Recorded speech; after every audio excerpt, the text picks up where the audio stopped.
Yo, yo, yo, what is going on, everyone? How are we doing today? How are we doing? It is lovely November 13th, 2025, 8:03 p.m. How are we all doing today? What is up, Daps? What up, Cool the Stool, Galaxy Gaming, Next Gamer? Is top one going to be Seals or Dolphin? That sounds like a football question. What up, Rusted Crab? What's this XP thing? It's something new that YouTube is doing where they just want you to, like, they're trying to, I guess, incentivize people to chat. So the more you chat, or like if you donate, like they give you a higher, they give you like a higher XP count. Before we get the stream started and I get into yapping, stream is sponsored as always by Gamer Subs. Thank you so much for sponsoring the stream. Always beautiful and amazing Gamer Subs. I'm drinking some Acid Rain right now. Great flavor. And there's plenty of other ones. Use my code NOOP for 10% off. Or if you want to support the channel for free and you've never tried Gamer Subs before, don't be scared. Go to Gamer Subs. Use my code anyway for the free samples you can get. How long? It depends. It could be a couple hours. Could be, you know, 2, maybe 3. I'm hoping only 2, but it might be 3.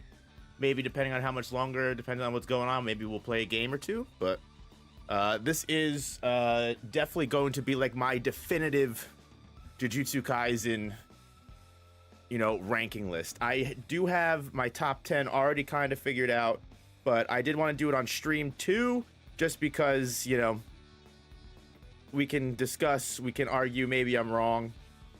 And this is going to be up to the very end of Jujutsu Kaisen, right? The very, very end. Hold on.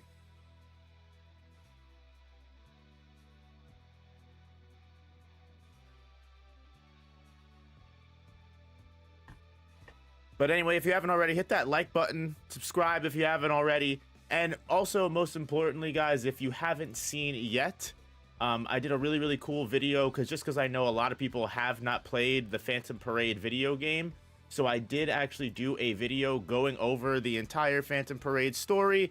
The finale will be out on Saturday. So the first 2 parts are already out. So if you got like an hour or so you're looking to kill after the stream, please feel free to go check that out. Again, if you're interested in the Phantom Parade mobile game story, it's a really good story. But yeah, other than that, I don't want to wait too long. I'm just going to wait for a couple more people to pop in before we get started with the ranking.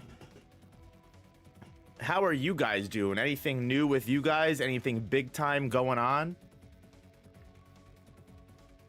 I got so much hate for saying Yuji is in special grade at the end of the series. I still stand on it. He doesn't have AP City, but I don't think Yuji is. That's a whole nother discussion that we could get into for years. But personally, you know, I don't know if Yuji fits the bill. Just when you compare him to other special grades, I just think like he gets, you know, I see why everyone else who is a special grade is a special grade. But Yuji, we could talk about it. We could talk about it. Maybe I can be won over.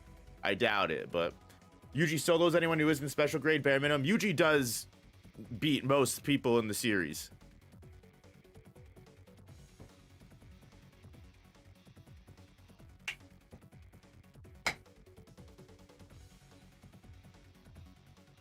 So anyway, nothing new with you guys. If any of you guys are interested in Dispatch, we'll be doing Dispatch on Monday. That'll be a super duper fun stream. I got episodes 5, 6, 7, and 8 to go through, so we'll just be running through the last half of the series all in one shot. I'm super excited about that. How's everyone feeling on the GameCube? Dude, I don't know, man. Doesn't seem like there'll be enough exclusives on that GameCube. I'm a little worried. About that. I feel like Nintendo made the wrong decision. I feel like they made the wrong decision.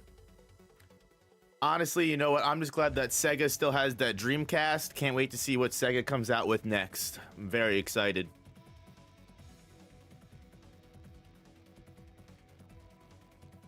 Yeah, the Yuji soul damage definitely helps a lot. Yuji soul damage definitely helps a lot, especially when you compare him to like a lot of the culling game players. Like Yuji having soul damage is a big factor, especially in like the Yuji versus culling game stream that we did. Like, that soul damage definitely applies heavily to all the reincarnated players. Like, Reggie, like, Kashimo, Ishigori, Oro, it's just rough. It is really, really rough. So, before we get into all the characters, I want to make it, you know, very clear what our categories are, what our tiers are. Obviously, we're going to focus on the top 10. That's the main important role, but there's plenty of other characters to go through on the series. Can you make a link to this tier list? Yeah, I'll be able to, like, give me 1 second. 1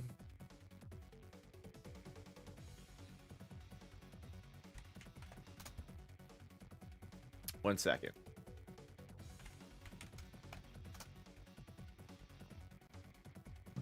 Excuse me.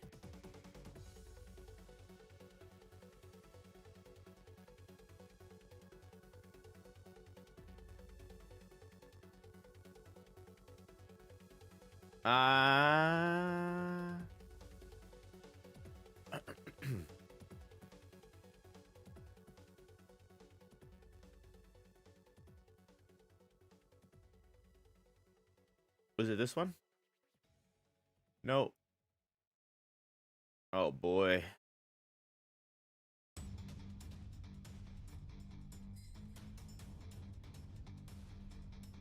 I do not remember what the tier list is. Hold on. Wait, can I just like share? Normal view. Can I just share the link? Am I just having a boomer moment?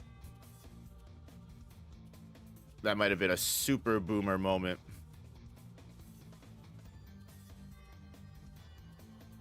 But anyway, so our categories are 1 to 5, 5 to 10, and then we'll have, of course, the runner-ups. We'll have 10 to 20, and then we'll have not trash and then trash. Bro, just imagine Junpei EOS. I will say, you know, a little bit of a sleeper. Not a sleeper. It got decent views when it first came out. But I have a video that was called What If Junpei Lived, and that was one of the most fun videos I did. I got like special artwork made from it from NJW. I don't know if Noah's still in the community, but great guy. Great artwork. That was really fun. I wonder if I could find it. It's so long ago. Such an old video. But I had a lot of fun making videos like that. Do we think Jujutsu Kaisen has reached the point of popularity that What If series will do well? Not that I would do them all the time. Where's that Junpei video? I don't remember. Oh, here it is. Yeah, What If Junpei Lived? How Junpei could have changed everything. Where'd it go? Ah, that was a fun video to make.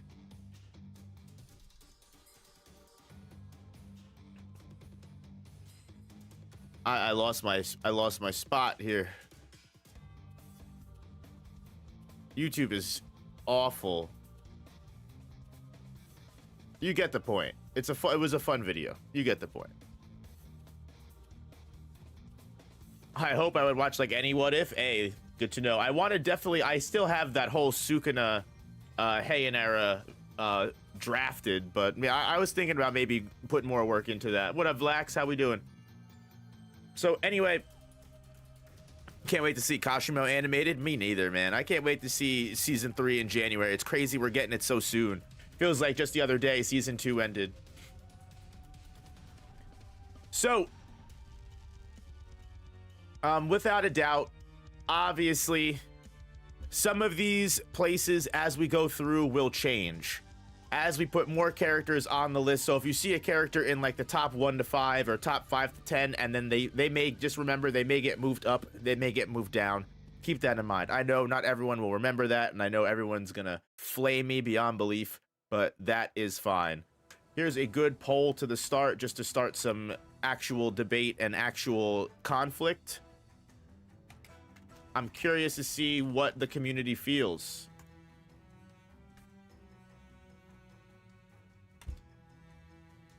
Here's the poll to get everyone in on. Everyone, make your vote. Who do you think is stronger, Gojo or Sukuna? Let's see what everyone's working with. What up, Kogana? Why do people say Yuta is a fraud? I don't know, man, because I just think people don't fuck with Yuta's character. People fuck with Yuji's character more, so they have to hate Yuta. They feel like they do. So obviously when I put characters like, you know, Gojo at 1, and I put also a character like Yuta here,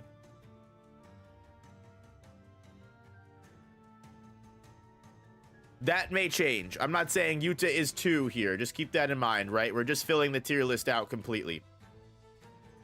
And also, like, characters like Rika, like, human Rika, I'm just not even going to bother ranking and, like, where we would put that. Like, this is just end of series.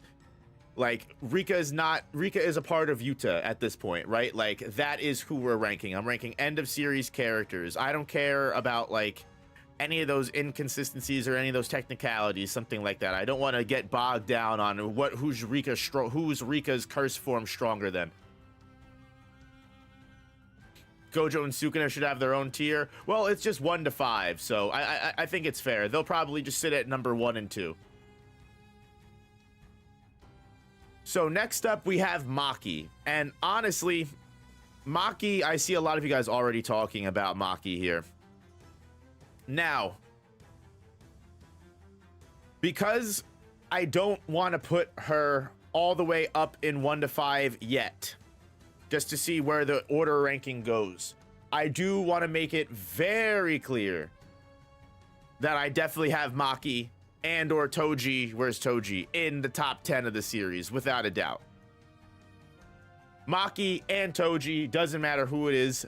I did see someone tell me that I'm wrong for thinking this, but I think it's very clear, especially just based off of like the way that Maki performs in Shinjuku, the way that Sukuna reacts to Maki and is very excited and hyped to fight her. And I think because they're considered, you know, Maki is considered an equal to Toji, and Maki will eventually surpass Toji, yada yada, all that good stuff. I think what's primarily important to note is, you know, these two characters, they share a slot. I think that's important to note. So there may be, let's say, like, there might be 11 characters in the top 10. There might be 11 characters in the top 10. But again, Maki and Toji are basically equals. Real quick stat-wise, how do you think end of series Yuji stands up to end of series Maki? I probably, much to people getting angry with me, I'm gonna tell you, I put Maki over Yuji personally, in my honest opinion. I put Maki over Yuji personally.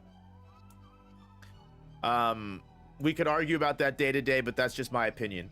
I think it's one of the closest fights of all time. They're very close together in stats, but I would bet money on Maki over Yuji. Very, very close. Like, yeah, Inumaki, like, Ijichi, trash. Who, the one girl for Geto, trash. Now, Geto is an interesting feat. I actually want to save him for when we talk about Kenjaku.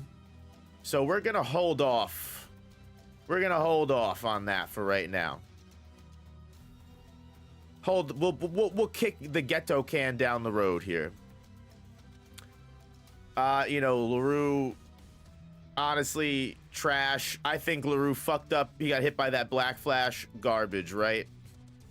All the Geto's family, whatever, dude. Masamichi Yaga goes into the not trash. I will say, honestly, you know what? There's got to be like an honorable mentions here.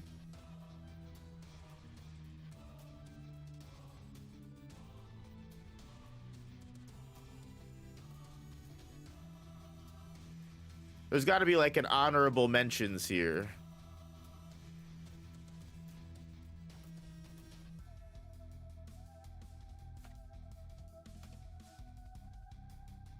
Because, like, Yaga was technically registered as a special grade, right? Thank you, Vlax, for fixing that. That's what I meant. Yeah, 6 to 10. Thank you for fixing that. I appreciate that. There are characters who I think, like, given certain circumstances, probably are in the top 10. Like, again, Yaga could have been designated as a special grade if he made entire pandas and actually, like, an army of pandas and reached his full potential. However, in the series, he didn't do shit and he lost to Gaku Kanji. LaRue under Inumaki and Panda. He survived a Sukuna Black Flash. What else did LaRue do? Are you implying that Panda and Inumaki would get one shot by a Sukuna Black Flash? Maybe. They might.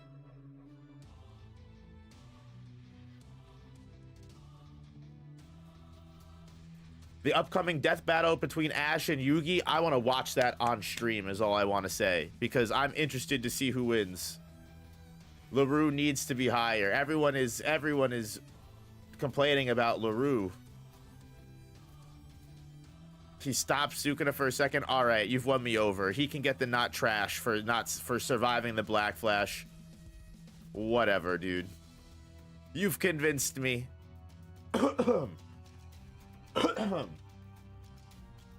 Obviously, you've got Sukuna here. Listen. Let's get this over with now. I've got Heian-era full power Sukuna over Gojo any day, personally. I think he's just, with the additional set of arms, with the additional mouth, the extra chance, the open domain expansion, I think it's guaranteed that, you know, Sukuna is top one, you know, top one over Gojo. That's just how it's got to be for me. That's just how it's got to be for me personally. In a rematch, Gojo would win. I don't know about that. Tell me why you think that, though. Like, for all intents and purposes, like, Sukuna does have the advantage when it comes to domains. He also does have the advantage when it comes to chance. He does have, you know, chance. He's got the extra arms. It's just, I think Sukuna has all the advantages here. People sleep on the forearms because the hand-to-hand was about equal with Gojo's. The forearms is such a big deal, and so is the mouth. People don't remember that. You're right. People don't really think about that.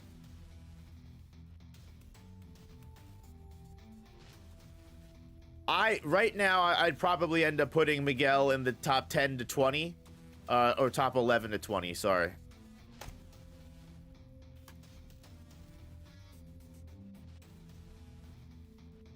I also think overall Sukuna is a you know, a more powerful sorcerer, just when you're talking like how many sorcerers he kills compared to Gojo. But in general, when moving on to Miguel, like I definitely probably would put Miguel in 11 to 20. Maybe we'll change him, but I think the Gojo praise from to Miguel, and also the way that he performs against Sukuna and gets like a kind of little bit of glaze, important.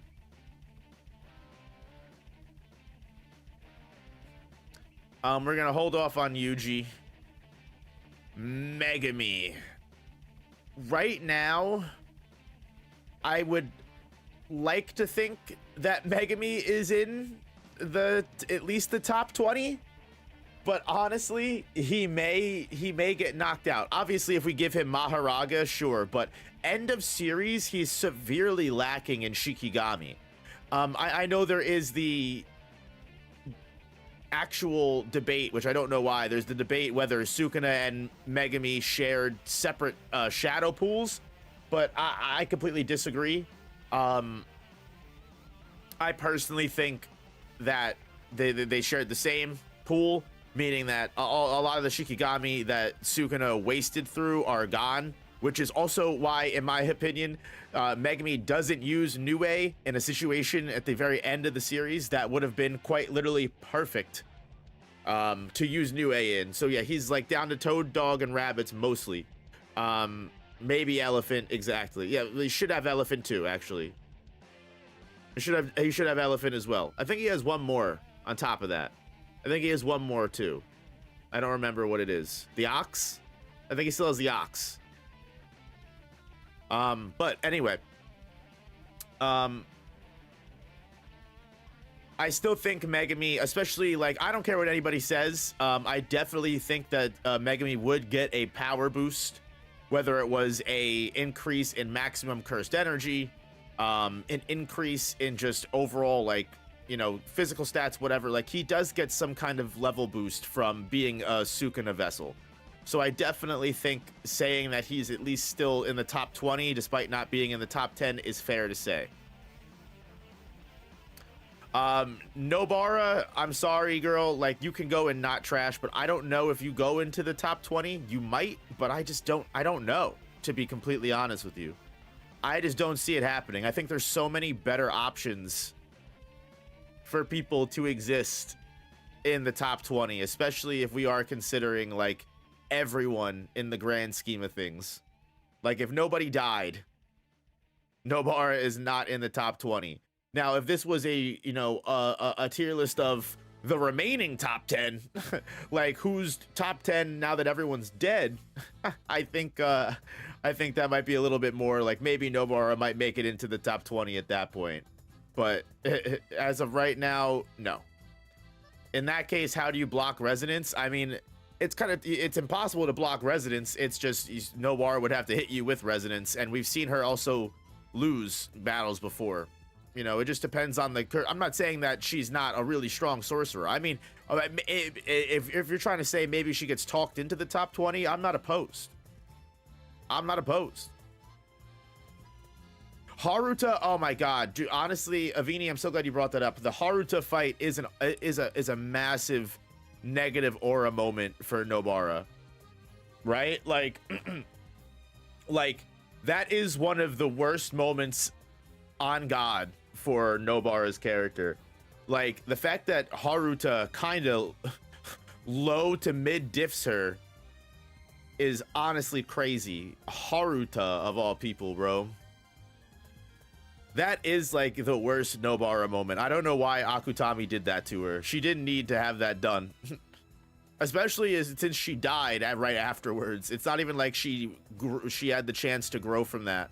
She just died. She literally just got cooked. Shoko definitely... Shoko's not trash. She's definitely a very significant, like, you know, asset to any team. You just, you know, she's just support. You know, she's just wholeheartedly support, and I don't think there's anything wrong with that, to be completely honest with you. Motherfucking, where's my Bocce bros at? Motherfucking Samura Seiichi is support. And you tell me if you want to get put up against Samura Seiichi in a 1v1. You're like, oh, you see support class on your roster here? This guy's gonna get cooked. You get your shit rocked, bro. Okay.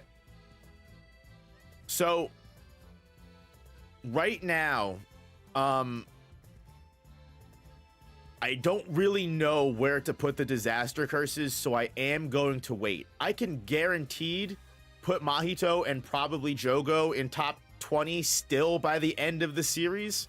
Like, even still by the end of the series, I would imagine they're probably still above people like Miguel and Megami. Like, I think very clear. Mahito is top 10. I don't... That is... No, I don't know about that. It's tough to say. You would be surprised who goes... You'd be surprised as we go through this list. Hanami and Dagon, I'm gonna hold off on because I really, really don't know.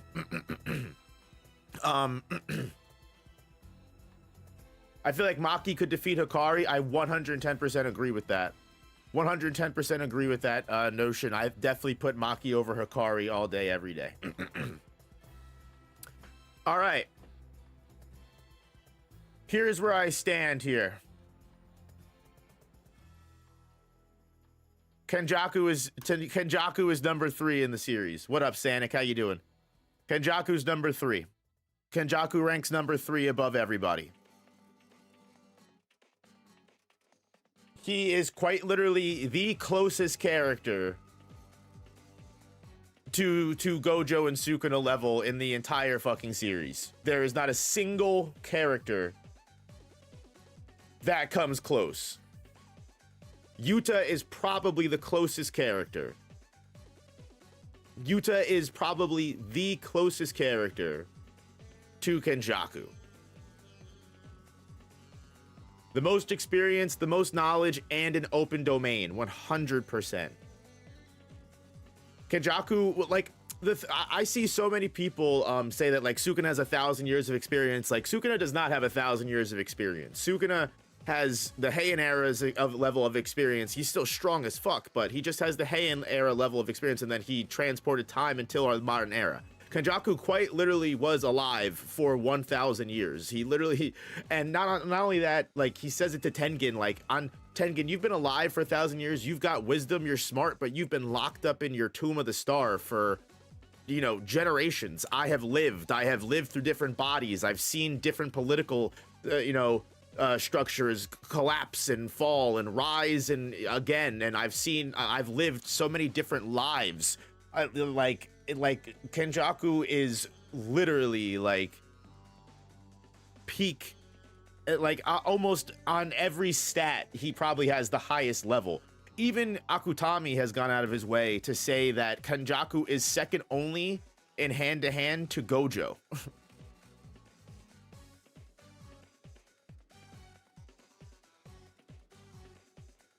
Second only to Gojo in hand-to-hand.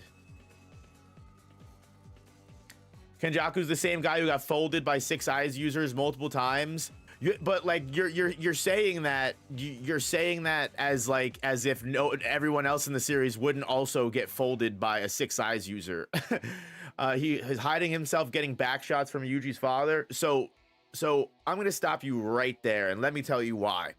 Because the amount of nonsense that people try to say, like Kenjaku, like the quote unquote taking back shots is like some negative aura moment or some like, you know, downgrade for his character.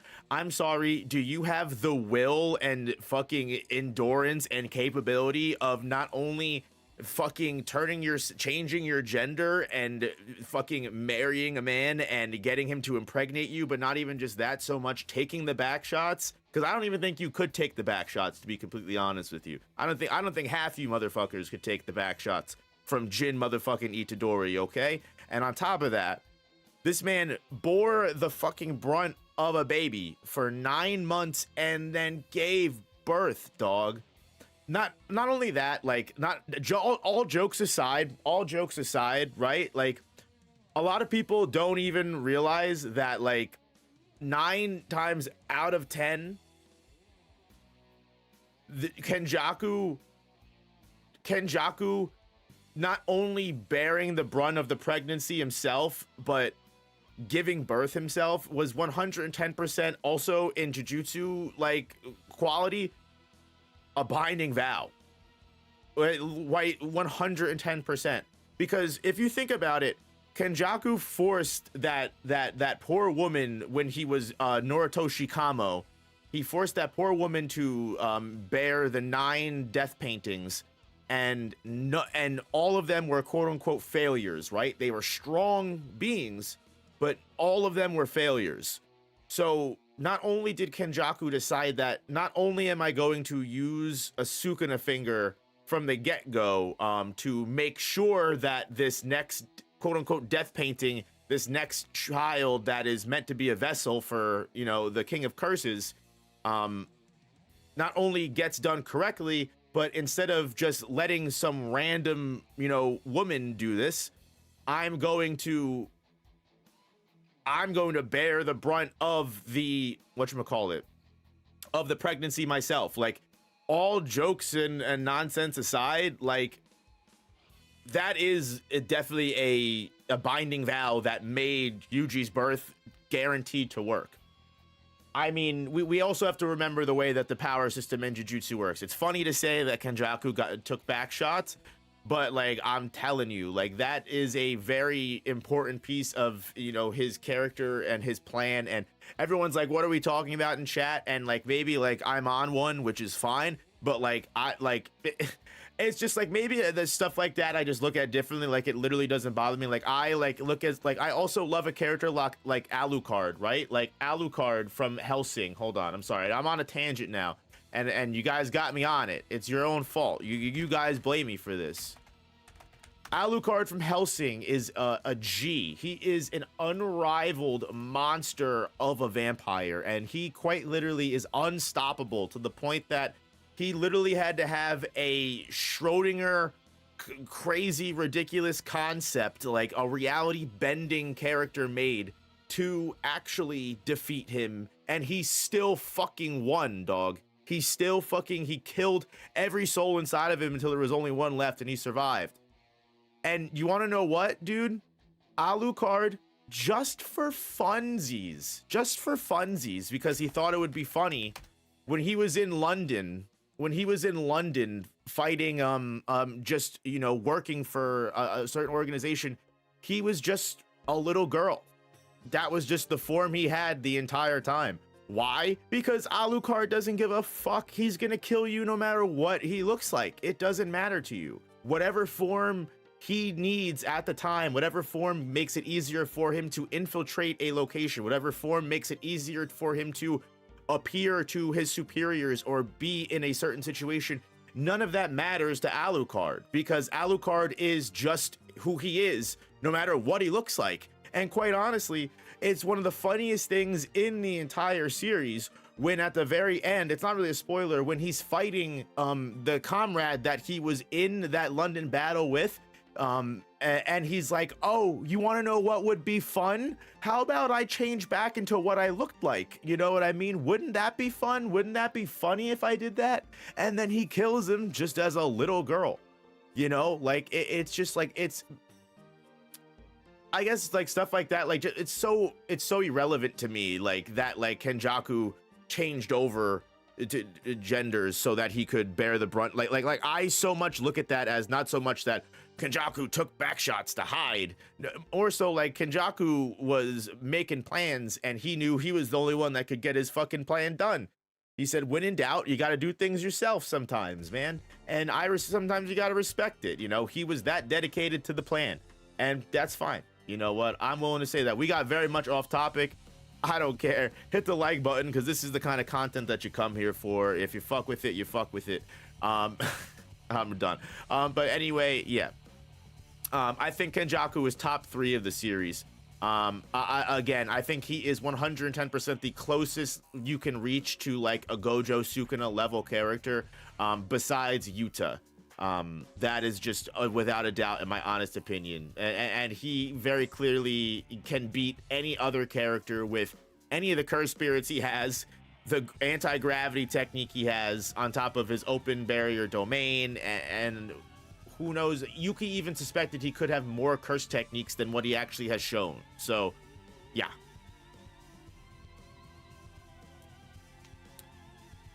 Now that that rant is over, when it comes down to it, I will say Geto specifically is a very strong character.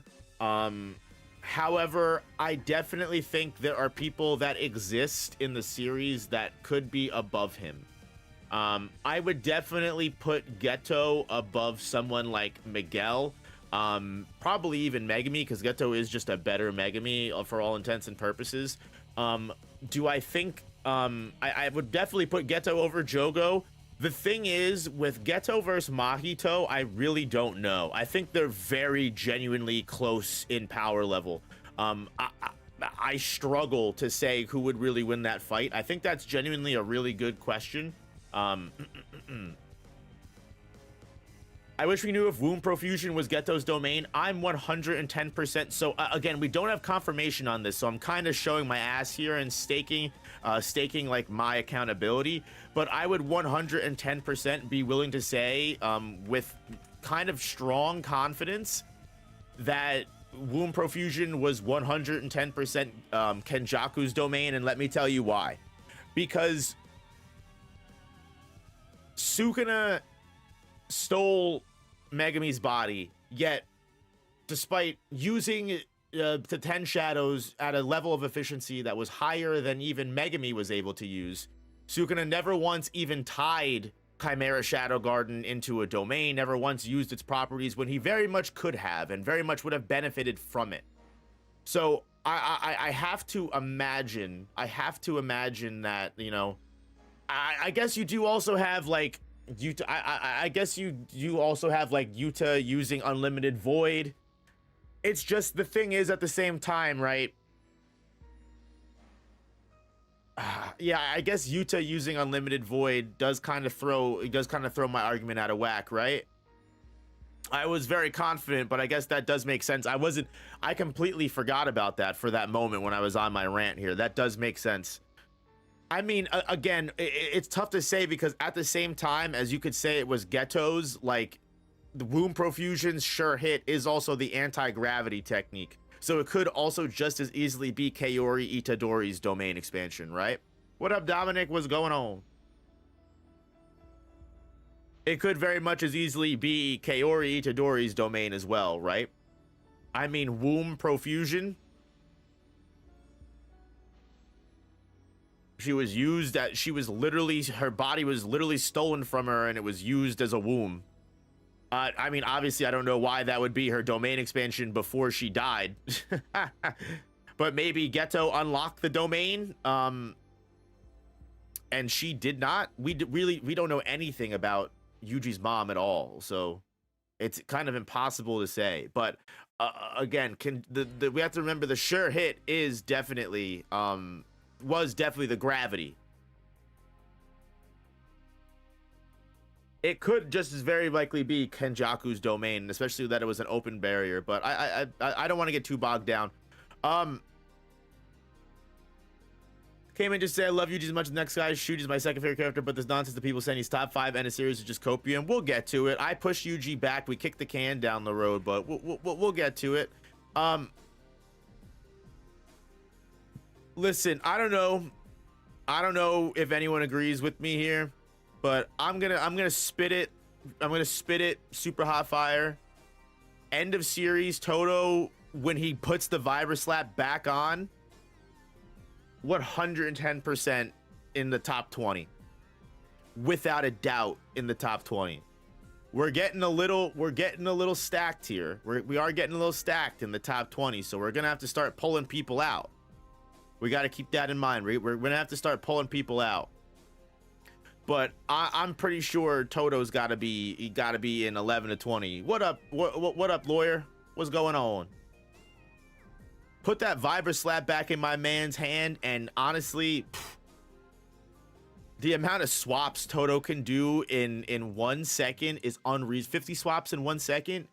My math might have been so fucking off, but when that chapter first came out and we did try to calculate that shit, that was like what? That was literally like I think it was requiring sub-relativistic reaction speed at minimum. Which also, not for nothing, I just want to say, completely disproves everyone that says Jujutsu Kaisen is faster than Light. Because if Jujutsu Kaisen was faster than Light, why was Toto's 50 swaps a second a problem, right? I feel like Toto's 50 swaps a second wouldn't be a problem for a faster than Light character.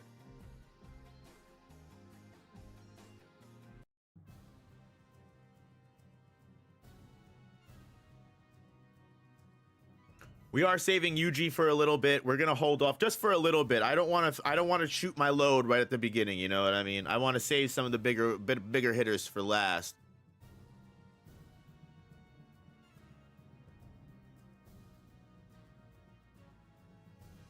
I wouldn't say anyone in Jujutsu Kaisen is faster than Light.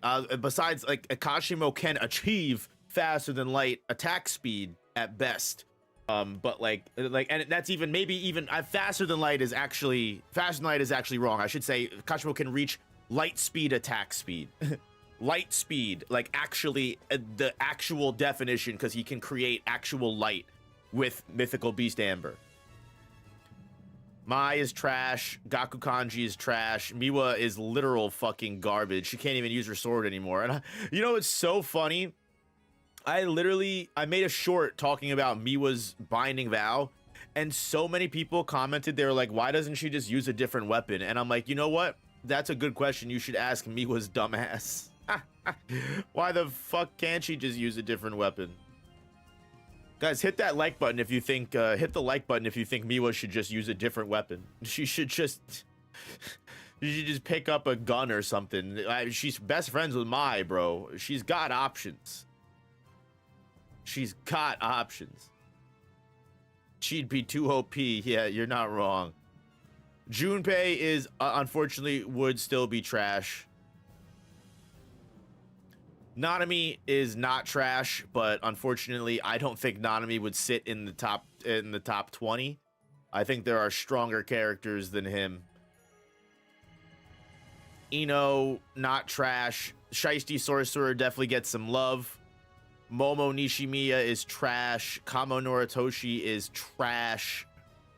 I mean, he's not really trash, technically, if you think about it, but he is trash at the same time.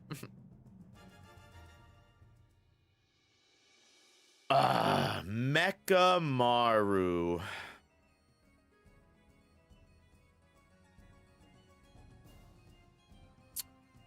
Like...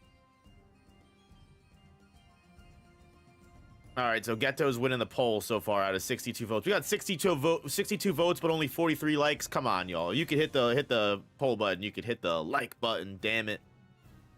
I'm just kidding. If you don't want to, you don't want to. Just say you hate me. But I'll put Geto over Mahito.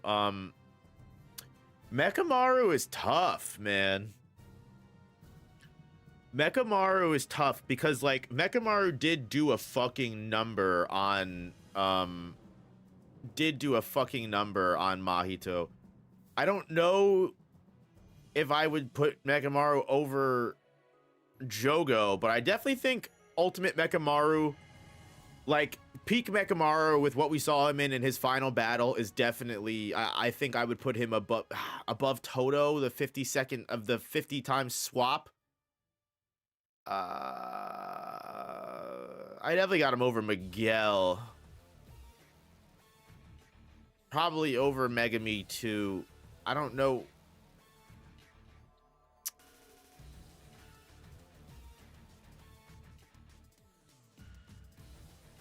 I think it's just I don't know. You guys tell me what you think in the chat. What you guys think between Mekamaru and Toto. Remember, the 1120 list is going to have to be bumped down. Oh, no, 110%. 110% is going to need to be bumped down. There's without a doubt, it's going to need to be bumped down. Toto could just teleport him out of the cockpit. Damn, you're so right. All right, bet. You're kind of right. You are kind of right. You are kind of right. Utahime, trash. Not even a good support, just a trash support. Mei's not trash. Haruta is trash. Now, here's a controversial opinion. I wonder if you guys are going to agree with me. Arame, top 10.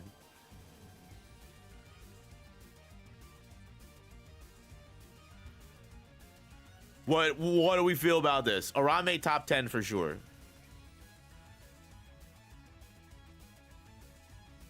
I see some no's. I see some fuck no's. I see some W placements. Hans. I mean, who's beating Arame? Right? Arame is like one of the strongest characters in the series that is very, very, very easily beating almost everyone on this list. Almost everyone underneath Arame is not standing a chance. Jogo maybe because of the elemental advantage, and even then, I would probably still think Arame would win.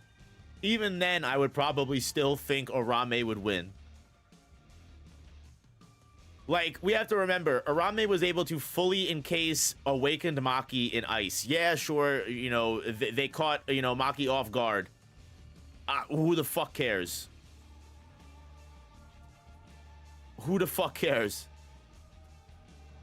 Arame is very easily freezing entire, like, multiple city blocks, almost as large in scale as Jogo's fire attacks. So yeah, Geto's cooked, Mahito's cooked, Jogo's cooked. All these people are cooked. What up, Ian? How you doing? Happy to see you. Glad to see you as well. I don't see Kashimo or Hikari beating Maki gang. Well, let's see. Hold on. We got the auxiliary manager. And you put Ijichi in NA. He doesn't deserve that. Ijichi honestly should deserve #1, actually, if you think about it. Kechizu is, I mean, still a special grade curse. So Kechizu and Esso. Choso can be like top of not trash. Oh, okay. So we will do another tier here. You know, decent.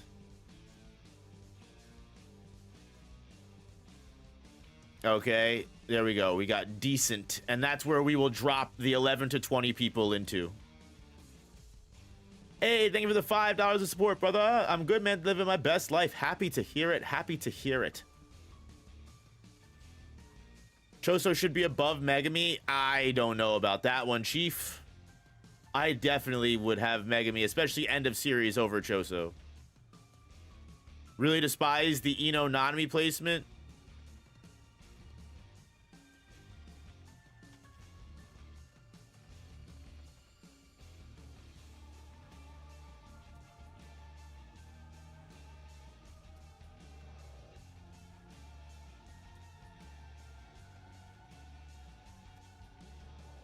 Mekamaru should get moved to decent. Nah, I think Mekamaru is pretty fucking OP. We'll move stuff around, everyone. Don't worry about it. Rika Amanai. We got these non-playable characters. We got Yuki Tsukumo. Okay. So here's where we get a little controversial. I personally, I think I would probably put Maki and Toji over Yuki, but Yuki does make top 10 for me. I would put Yuki above Arame, below Maki and Toji.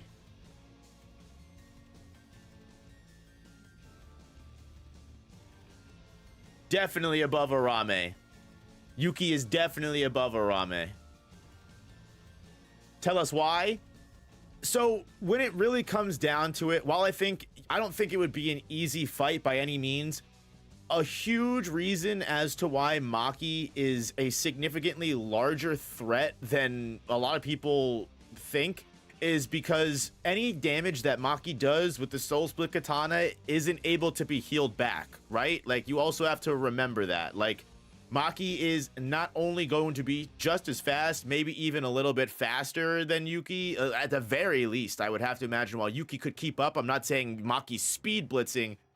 I definitely think Maki 100% has the hand-to-hand advantage, though, especially with her precog and extra sensory, all of that stuff, always knowing where to be at the perfect, proper moment.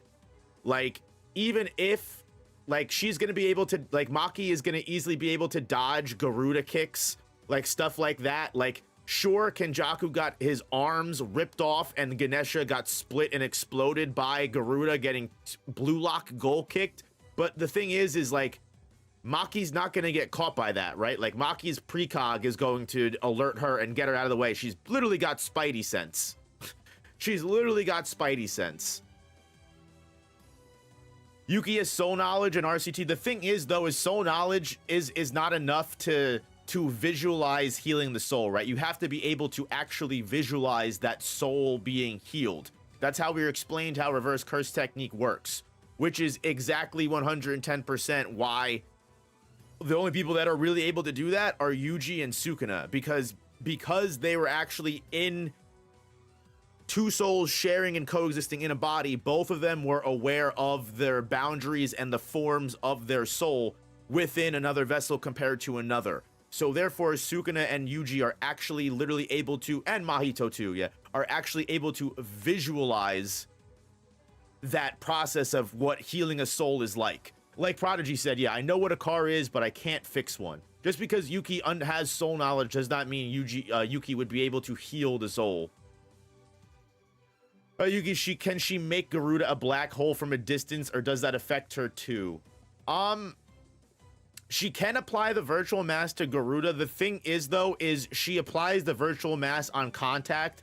She wouldn't be able to, like, kick Garuda out of the way and then, like, apply the virtual mass afterwards, right? So, like, if she turned Garuda into a black hole, Garuda would turn into a black hole the moment she kicked it. So she would be caught. She can't, like, just projectile black hole. That would be fucking cool if she could. But, yeah. Why is Maki above Toji? I mean, it's just, they're just right next to each other. It's not, it's really not that important.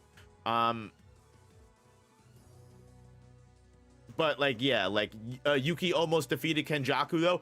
I definitely think Maki would be able to do a really good job against Kenjaku as well. Like, that's the, like, I'm not saying that, like, Maki gets low diffed by Kenjaku. I think she'd do a really good job, just like Yuki did a really good job. But I still think Kenjaku ultimately, at the end of the day, would win. I mean, if we're just saying Yuki just black holes, then yeah, obviously Yuki beats a lot of people. Why were Gojo and Higuruma able to heal if Sukuna does soul damage? Well, you also have to remember that, like, I don't believe there was ever a moment where Gojo healed the soul split katana, right? Gojo got hit by the one regular katana that Toji stabbed him with. He got hit with the inverted spear of heaven, and then the little, like, nail that he stabbed through Gojo's head. And then when he fought Gojo the second time, he just used the inverted spear of heaven. He didn't use the soul split katana against Gojo. That's actually probably a really big loophole.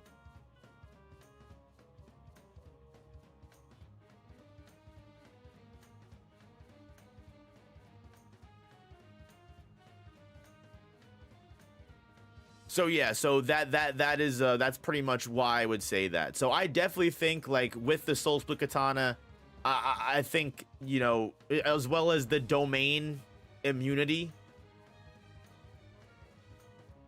I would probably put money on Maki and Toji over Yuki personally. If Sukuna can do soul damage, then why can people heal? So it's not that Sukuna can do soul damage, but it's more so that Sukuna can at the very least heal his soul.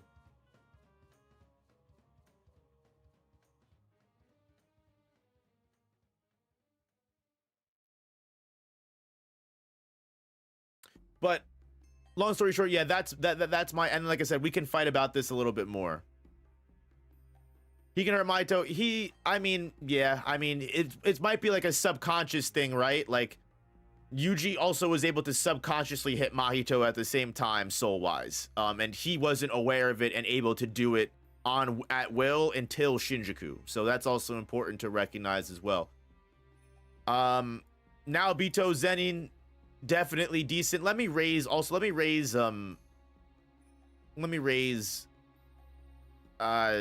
yeah, Nanami goes up there too, personally.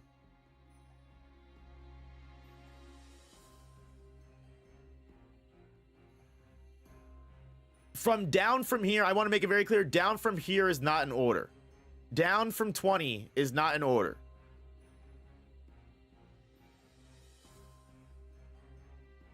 Down from 20 is not in order. Mei and Decent, I thought so too. Ino 2.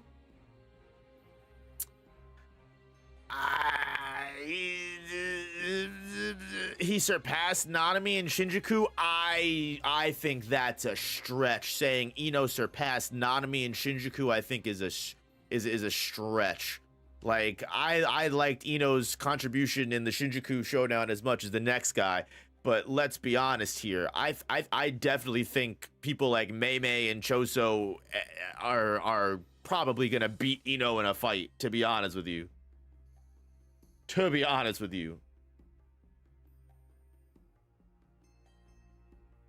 End of series, he has Nanami's curse tool. Yeah, that's just, yeah, top of not trash. There we go. I agree with that. Top of not trash. He's the threshold, okay? Listen.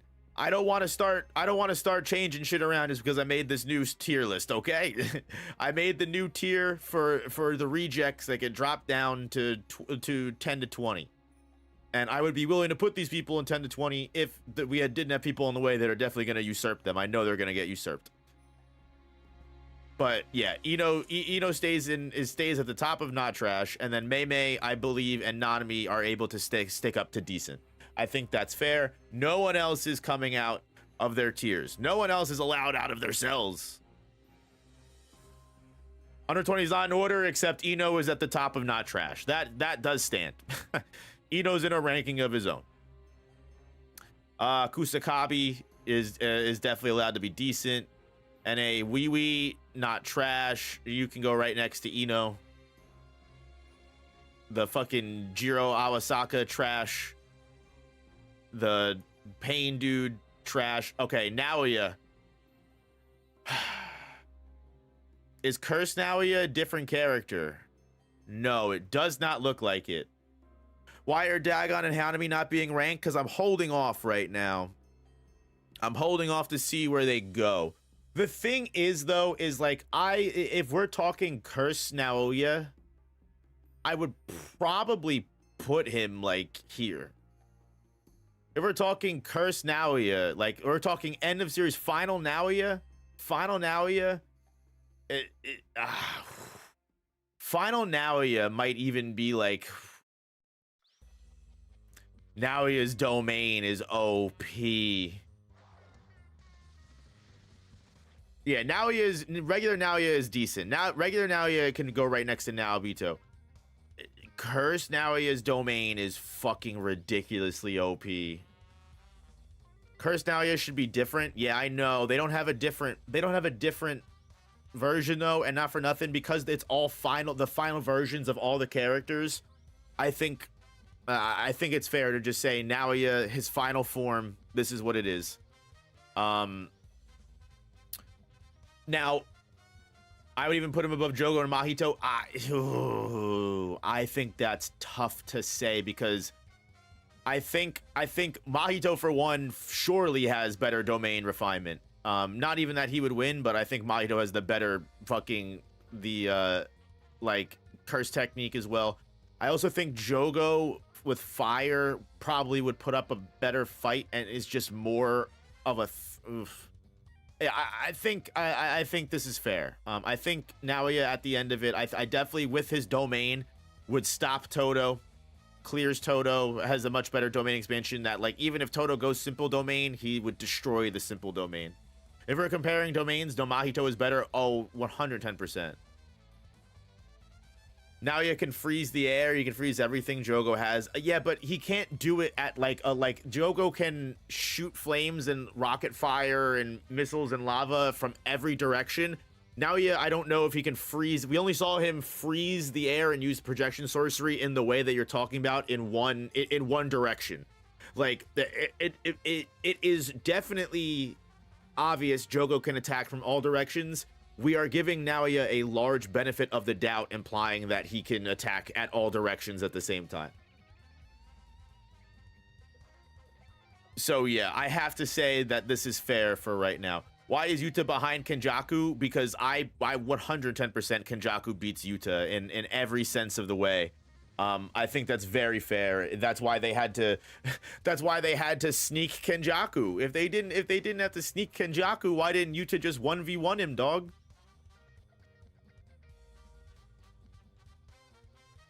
Kenjaku would 110% beat Yuta without a doubt. Kenjaku wins the domain clash because he has open domain. Yuta can't even barrier clash with him. Kenjaku just insta wins a domain clash. And on top of that, Kenjaku has anti-gravity. And even if you want to say that every curse spirit that Kenjaku has, Yuta and Rika can beat, again, anti-gravity and domain. Like, it's, yes, Yuta is 110% beating Geto. He's not beating Kenjaku.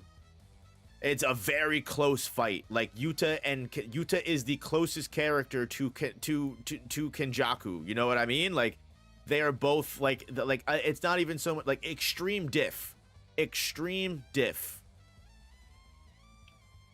The hardest fight Kenjaku ever has in his entire life. But I put Kenjaku over him without a doubt. He'd be able to copy curse manipulation though. Well, that's great that he can copy curse manipulation, but is he going to steal Kenjaku's curses? No, he can't do that. We already know that that's not how that works. He has to kill the user to steal whatever curses are under the person's possession. And he's just going to start, he has to collect the curses. You know, I think a lot of people do forget that about curse spirit manipulation as well. Like like the person with curse spirit manipulation has to collect the curses. He can output RCT to insta-kill the curses, but again, it's not the curses that are the problem, it's the gravity.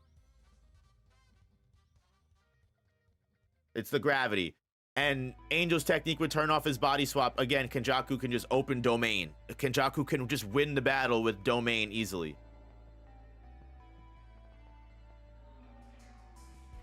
That's also important, Coconut. Thank you so much for mentioning that, because I wouldn't have came up with that myself. That's a very important thing too to remember. Yuta can't copy the curse techniques of people with reverse curse technique, and they can just heal back the severed body part, and then the curse copy goes away.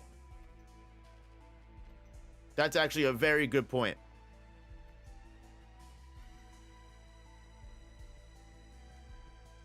He can collect them once summoned. No, he can't. He can't collect them once if they are under Kenjaku's ownership. And this is explained all the way back in Jujutsu Kaisen 0. It's why, or maybe it's the opposite. Am I wrong here?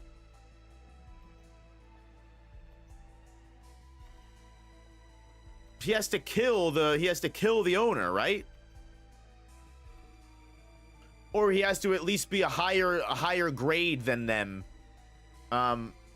I'm pretty sure you can't. I'm pretty sure you can't when it's someone that is possessing. You have to kill the person that owns it. Yeah, he has to kill the owner. Okay, I'm not crazy. I'm not crazy. No, you're not wrong. Okay, thank you.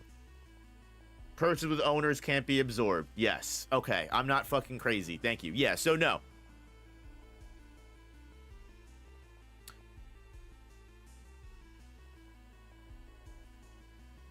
All right, let's go through some of this until we get someone good. Trash. Technically, I guess Jinichi and these characters wouldn't be trash, but like I really don't care. All right, Hikari, definitely top 10. Controversial. I put Arame above Hikari. People are gonna be mad at me for this. People are gonna be very, very mad at me for this. I rank Arame above Hikari.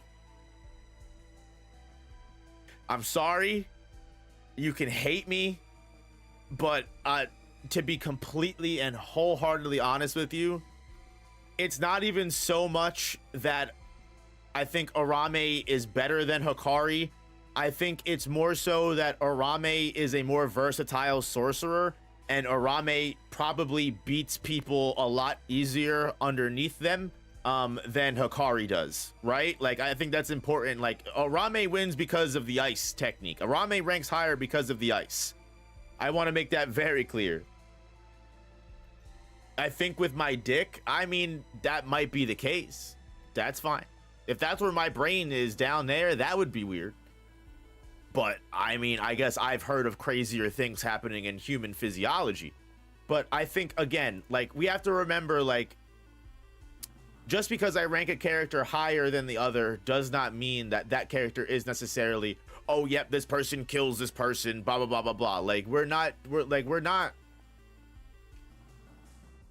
ranking these characters on such a, you know, surface, you know, Neanderthal level, right? Like, the way that we're ranking these characters is also, like, in the grand scheme of things, like, Arame's ice curse technique is going to be 10 times harder for anyone below them to deal with than Hikari, who sure has jackpot and is essentially immortal, but is literally just throwing hands with people 24/7. Like, Hikari versus Jogo or Hikari versus Mahito is not as much of a clear win for him as Arame versus Mahito and Jogo would be. Does that make sense? And that's why I would rank Arame higher, 110%, because the ice technique is so much harder for anyone beneath to deal with than Hikari, again, who is still strong. I still think he could probably beat most of the characters that he ranks higher than. I think he just, like, again, he's throwing fucking punches and kicks, you know what I mean? He's strong as hell, but Arame is literally freezing entire city blocks over. Is this an order of character appearance? I think it actually is an order of character appearance, yes. Diamond Go, thank you for the $2. Who could Arame kill that Hikari can't? Mahito.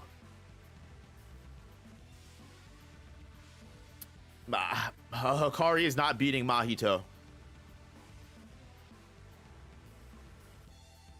I don't think that's crazy to say at all. I still rank Hikari higher overall, but I'm telling you right now, Mahito probably wins.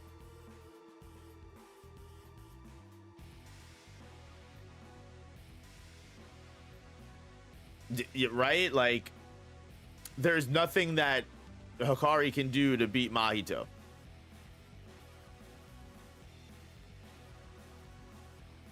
I don't think Arame's beating Mahito. I definitely think Arame has a much better chance of beating Mahito because, again, Arame can just can literally encase awakened Maki in ice. Why wouldn't Arame just be able to encase Mahito in ice and also do it in an area of effect way where they just completely freeze Mahito over and just crack them over? Just, even if you want to say that Arame isn't doing soul damage, again, we also have to remember an important factor that a lot of people also do forget is that Mahito isn't just immortal unless you do soul damage. Mahito, like any other cursed spirit, can still be exhausted of all of his cursed energy and die that way. If you constantly cause damage to Mahito to the point that his body needs to consistently use cursed energy to regenerate and regenerate and regenerate and regenerate, he will eventually run out of cursed energy and die and be able to be exorcised.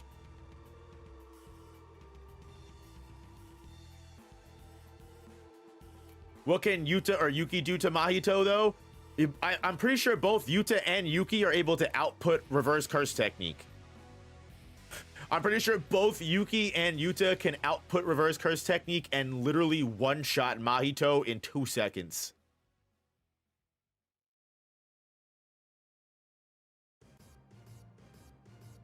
Like, it's almost like a guaranteed one-shot. I'm pretty sure isn't explained that Yuki used reverse curse technique to heal Maki. Am I misremembering that moment? Yuki's the one that says she apologizes to Maki because she still left her with scars. I might be wrong though, right? I think am I misremembering that scene? Or maybe Shoko, I don't know. Maybe I'm wrong. Maybe I'm misremembering that. I have to go back and look that up. That's like chapter what? Like 143 or something like that?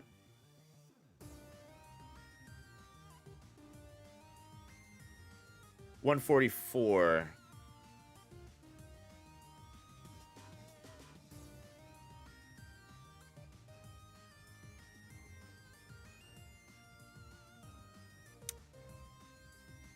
I guess she could be talking about Shoko. It's kind of tough to say. I mean, it says, like, it literally says, so what Yuki says here, Yuta's like, is it okay for you to move around? She says, no problem. And then Yuki specifically says, it can't be helped with burn scars. Even reverse curse technique leaves a mark. I'd expect nothing less from someone physically gifted through heavenly restriction. It was her inborn physical toughness, not curse tolerance, that saved her life. It's too bad about the business with the head of the family.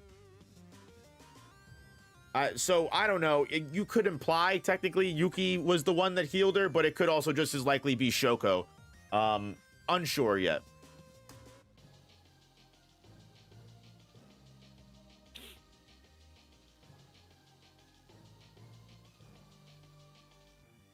Yuki definitely has reverse curse technique, but I don't know if she has output. But either way, It probably was Yuki who did it, I'm not gonna lie, but we don't know. Yeah, it's kind of tough to say for right now. What I will say though is, guys, thank you all so much for hanging out. We got like 160 people in here. That's awesome. Hit that like button if you have not already. I really genuinely do appreciate it. And also, most importantly, thank you to the sponsor of the stream, GamerSupps.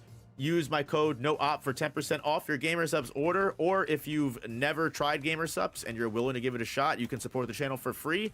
Use my code anyway, and you can get some free samples sent over to you, because that's how much they trust their product. So guys, definitely pin message, you know, again, click the link, use my code NOOP, 10% off, or get your free samples. And yeah, guys, thank you all so much. Hit that like button if you haven't already. It really helps the stream way more than, you know, it takes a single second. We got 168 votes on the poll, but only 63 likes. Crazy. So anyway, let's move on now. I have explained myself thoroughly. Why isn't Yuji waiting? We're waiting to the end. Yeah, we haven't gotten to Yuji yet. Yuji's actually coming up soon. We have a couple people before Yuji. We've got Kirara, and Kirara is I would say genuinely decent. Like I would say right around where, you know, Ino, Wiwi, and you know, I would put Kirara right there. I'm not ranking Tengen. Higuruma, I would imagine, should be in 1, 2, 3, 4, 5, 6, 7, 8, 9. 1, 2, 3, 4, 5, 6, 7, 8, 9. Okay, so we have one more slot in here to go. I'd put Higuruma over that. I put Higuruma over Miguel. Would I put Higuruma above Ultimate Mechamaru? Yeah, because you could strip him of his curse technique, and then Mechamaru would literally fucking just collapse and die. Okay, bet. Over Todo, I don't know. I'd put Higuruma above Mahito. Nah.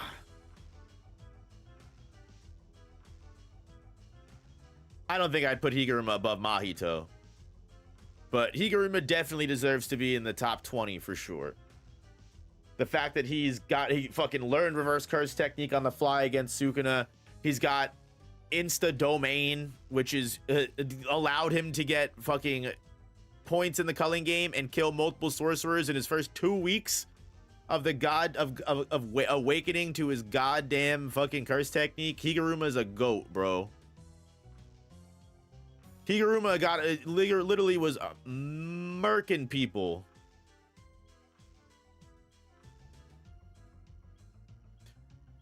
Physically, he couldn't hit Sukuna. It's not so much that Higuruma is good in physical stats. First of all, I mean, he was able to keep up with Yuji.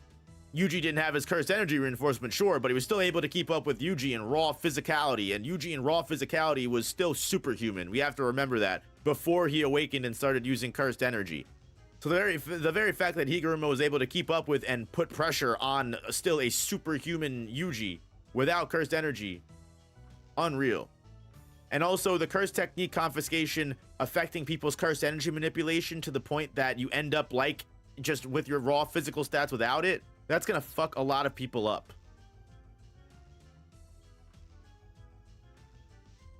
Do I think Higuruma can domain more than once a day? Probably not.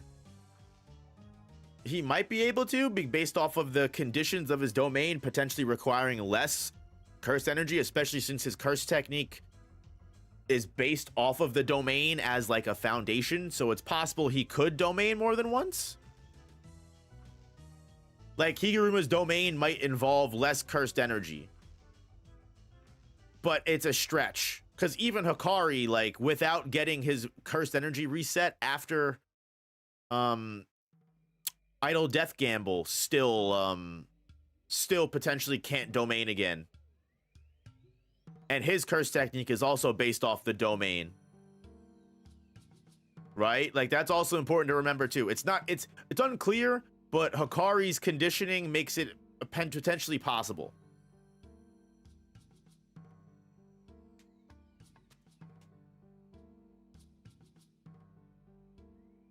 But yeah, there's that. You've got Takaba, who very clearly goes in the honor category. Unable to be ranked just based off of his sheer ridiculousness. Takaba cannot kill anybody, but also at the same time most people that aren't Kenjaku are not going to be able to beat him. So he basically just stalemates almost everybody. It's still unclear to this day whether a domain expansion equals an instant win. You could argue that if a domain would have won Kenjaku the win, or would have won Kenjaku the battle, why wouldn't Kenjaku just domain expansion? But also at the same time, you could argue that Kenjaku didn't want the domain because he was still waiting to see if Maki or someone would come fight him, so he didn't want to use all of his energy and end up on cooldown. So he kind of had to fight without domain. So like, it really matters. Okay, I think I'm a bit up my own ass here, but there are a lot of people to be in top 10. 1, 2, 3, 4. Maki and Toji count as the same character. So that's 5, 6, 7, 8. We got 8 right now. There's still two places.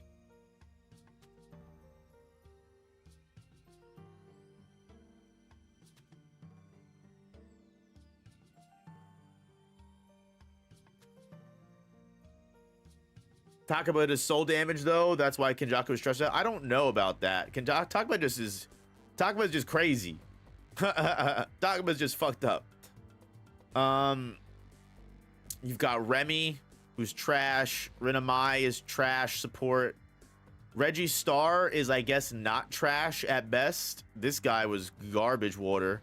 I like Hazanoki Iori, so he can get not trash too.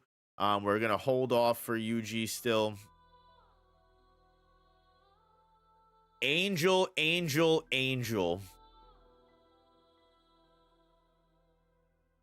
Oh man, just golly, not trash because the curse technique is technically OP, but like talk about like Angel is just terrible. Strong curse technique, weak character. Exactly. Carried by technique indeed. All right, we have reached a legendary character here.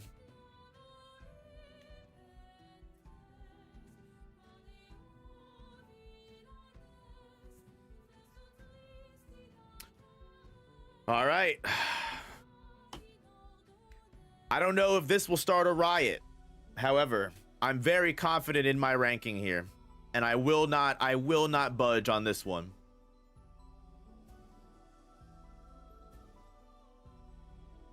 Above Hikari and Arame, below Yuki.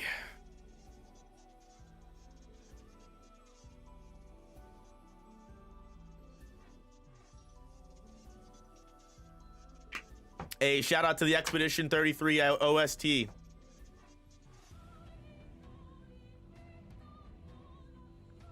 I'm seeing a lot of true based fair.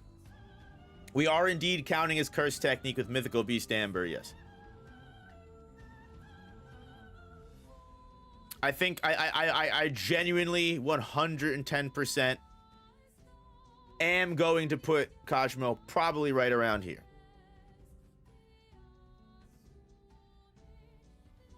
Above Arame and Hikari, below characters like Yuki, Kenjaku, Yuta.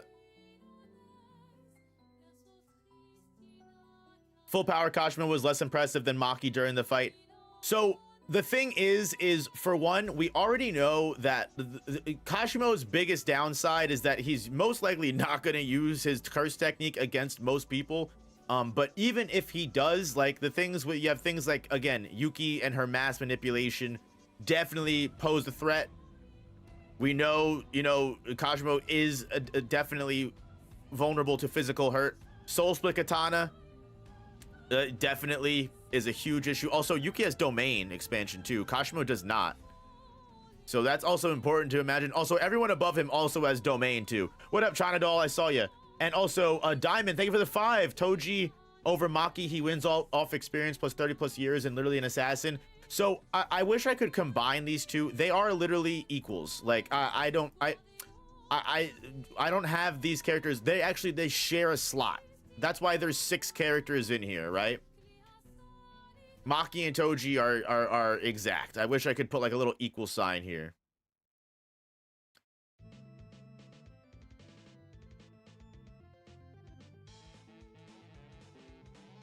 Maki got one clamped in 1 second by serious Sukuna, several more damage than the one who Kashimo fought. That is not the case at all. Are we misremembering the fight? Maki was throwing hands better than most people were with Sukuna, right? Like, even if you want to say that, sure, Sukuna was healing his heart, like halfway through the fight, like Maki even admits that Sukuna stopped healing his heart so he could put everything in his output. And then while he was fighting with Maki, he literally was saying that Maki literally gave Sukuna a purpose. He literally felt like that she was the perfect test to his overall strength. Like, he loved Maki. Like, Maki was one of the most important people in that fight that made him excited. He hated Yuji, but praised Maki. He said, the brat is boring, but you are special.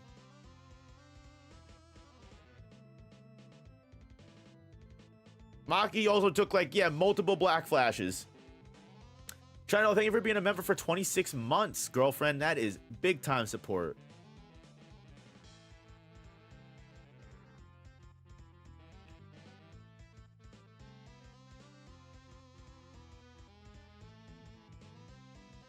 I gotta say, Hikari beat going for the kill Kashimo and had room to speed up and hit harder. The thing is like, I 110% will tell you that, like, Kashimo won the fight against Hikari multiple times. Like, literally killed Hikari like 3 times, and Hikari literally had to, like, and again, Kashimo still killed Hikari again. If Kashimo and Hikari didn't fight near water, Kashimo would have won, right? Like, we all remember that, like, Kashimo only ran out of cursed energy because he got thrown into the fucking water. If that never happened, Kashimo would not have ran out of cursed energy and would have continually just kept killing Hikari until he eventually got the W. Kashimo was always the better fighter. That's also how I feel about Arame. Like, again, like, sure, Hikari is, like, willing to, like, fight berserker style because he knows he can survive the attacks, but still, goddamn, I mean, he's, you know. Tanadol, thank you for the 5 gifted. Thank you for the love and support as always. They were fighting in Japan. There's, like, a lot of water around. Okay, we'll put him in, like, the world martial arts tournament, bro. Hikari got lucky. That's the point. True. True. And it's just important to remember that everyone else above Kashimo, besides Maki and Toji, have domain, and that's also why they win, right?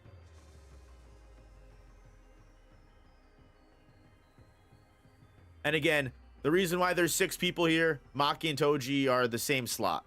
I want to make that very clear.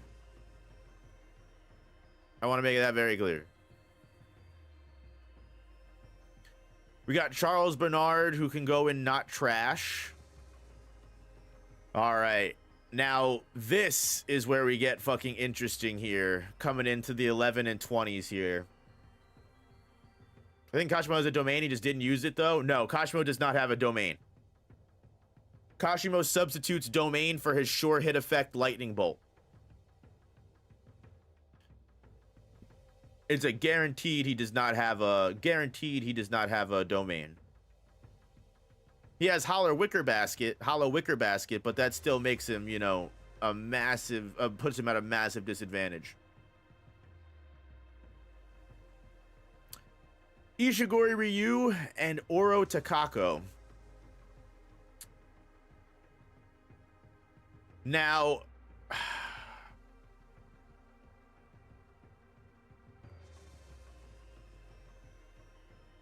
I would probably put him above Curse Naoya.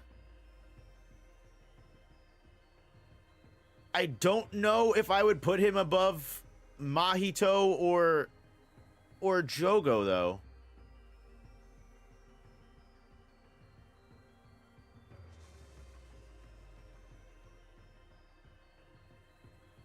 Like, I just don't know.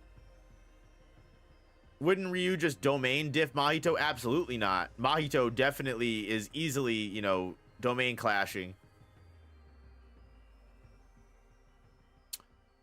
He survived a dismantle from 16 figure, but if I mean, he survived one attack and then got instantly smashed. Miwa should be higher. I'd put him above Jogo. Nah, honestly, I would probably put Jogo above Ishigori. Can you please knock Miguel's bum ass off the top 20? Well, he's probably Megami washes Miguel. I don't know about that. I don't know if I would go that far. Diamond Go, thank you for the 5. Why do you think Hikari's curse technique can be outlasted? He keeps hitting jackpots and refilling energy. He pretty much wins unless you out-domain him. I mean, we literally watched... You also have to remember, right? Like, Hikari still has to hit jackpot again when he redomains, right? Like, he doesn't instantly just become immortal again when he casts his domain. Like, if Hikari, after the 4 minutes and 11 seconds are up and Hikari redomains, he's 110% killable. I mean, we literally saw this occur in the fight with Kashimo, and the only reason why this happened is because Hikari literally hit jackpot on the first shot. And sure, you could be like, Hikari's lucky.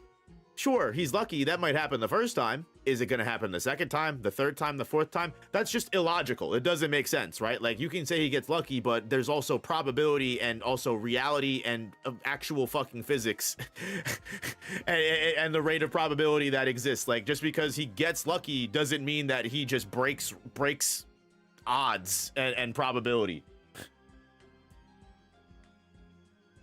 Like, yeah, like we literally saw that be an actual, and also on top of that, we know as well that you can just also completely ignore the auto reverse curse technique if you destroy Hikari's brain or his stomach.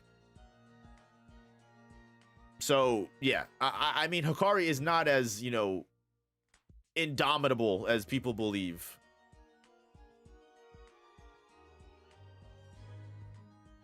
Everyone in the culling game that's a reincarnated sorcerer can hurt Mahito's soul. Therefore, anyone on Sendai, especially Ishigori, folds Mahito. The thing is, though, is just because they can hit Mahito's soul doesn't mean that they're just like, we have to remember that Mahito is pretty OP, right? Like, Mahito is very, very fucking powerful. And you also have to remember, too, just because they can hit the soul, they don't get the same defense against Idol Transfiguration that Itadori does. Remember, Itadori was only able to survive Idol Transfiguration because he had Sukuna within him to block the attack. Ishigori, Oro, all that stuff, if they can still get 1 tap, 2 tap, 3 tapped, right? Like, yeah, sure, they could probably survive 2 or 3 more. They could probably survive 2 to 3 more, you know, taps than the average person. Nanami was even able to survive the first, you know, Idol Transfiguration tap. But just because the culling game players can hurt the soul does not mean that they can't just as easily get cooked. And we also know that, like, Yuji is only able to drag Mahito's soul down so low because Yuji's also hitting black flashes, which are, again, to the power of 2.5 of technically to the power of 2.5. Even if you want to say that Ishigori, Oro, all these characters, they can hit black flashes, they're not hitting as many black flashes as Yuji is. So I don't think they would reduce Mahito's soul percentage as quickly as Yuji did. Like, Yuji is, as Mahito says, his natural enemy. Like, Yuji is a natural born predator for someone like Mahito. Whereas characters like Ishigori and Oro will not have that same kind of effect.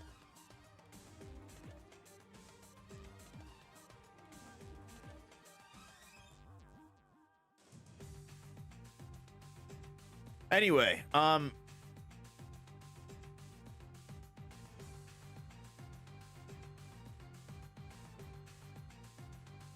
when it comes to Oro, I don't know if I would I put Oro above Curse Naoya? Probably.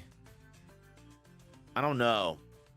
Oro indecent? Nah. Oro is pretty fucking strong, bro.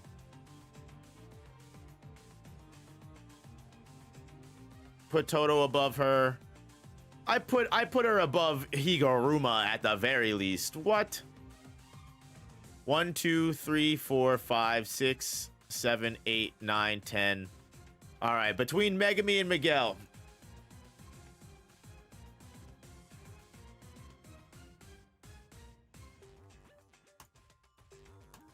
Who's getting voted off the island?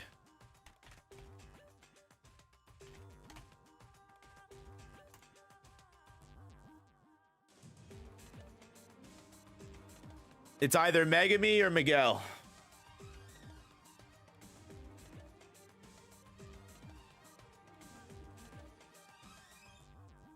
Oro could counter Ishigori for sure, but the thing is I think Ishigori has a much better odd of defeating someone like Toto. Yeah, you know what? I think someone like Ishigori could probably beat Toto. I think someone like Ishigori could probably... Like, remember, Ishigori also has the largest curse energy output in history.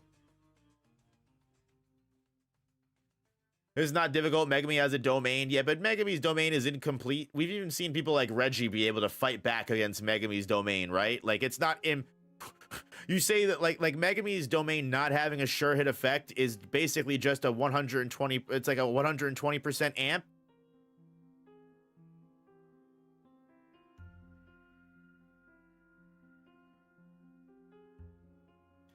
Miguel with the black rope applying buffs and debuffs. Miguel can't pull out Maharaga. I mean, if we're going end of series final character, neither can Megami, right? Right? If this is the final top 10, neither Megami can't pull out Maharaga either.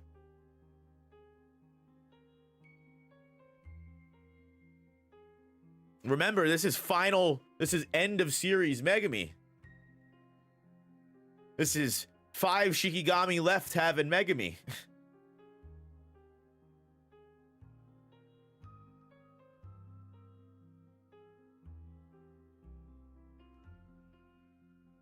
What counters does Miguel have to his domain?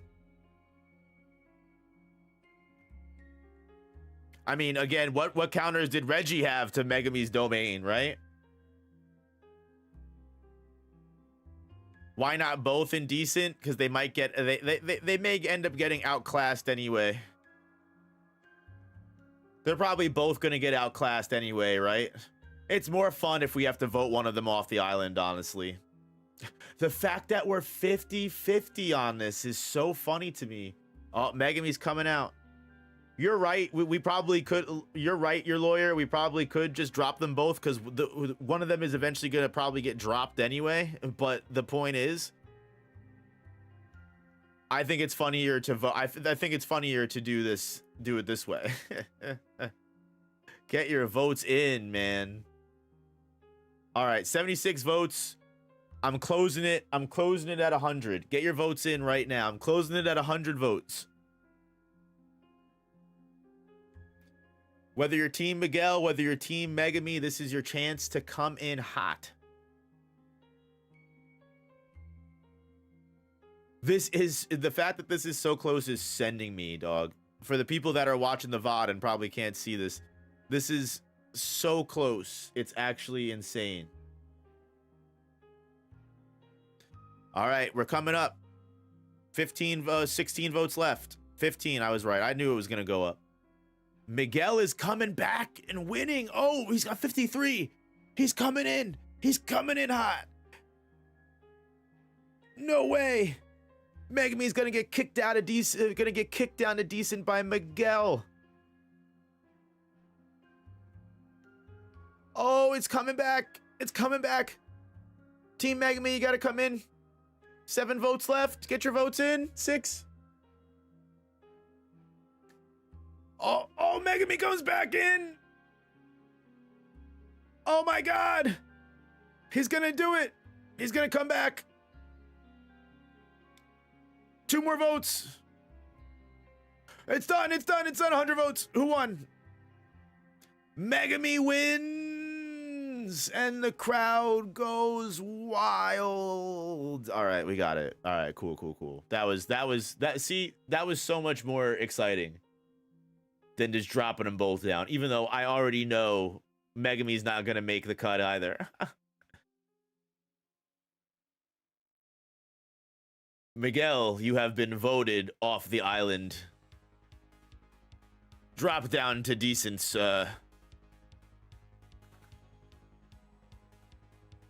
drop down to decent. Let the Japanese sorcerers take over. All right. Just kidding. As I say, as a black man in America. JJK Modulo got me feeling some type of way, bro. I'm telling you. I'm just kidding. All right. Dido and Mayo, they can both get not trash. They can both get not trash. Okay.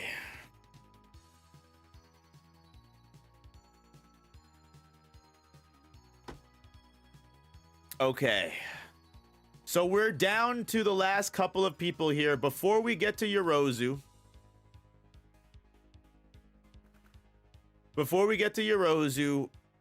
when it comes to Hanami and Dagon, looking at this remaining top 20, I've got to say, knowing what end of series Megami is capable of and knowing what Higuruma is capable of, I don't think either of them are going to be able to handle Dagon or Hanami on their own. I just don't. So we're gonna do one more. We're gonna do one more poll.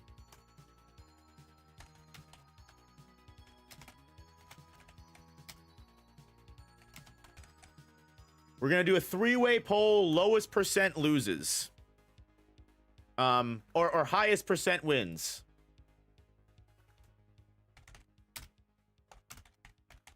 Highest percent stays on the island. We've got Ultimate, we've got Mekamaru, Higuruma, and Megami. Who do you think is able to hang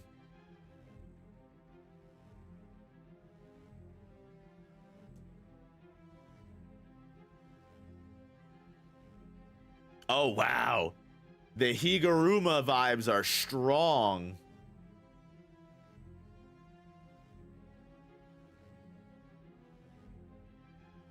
Damn, it's almost like a guaranteed victory here.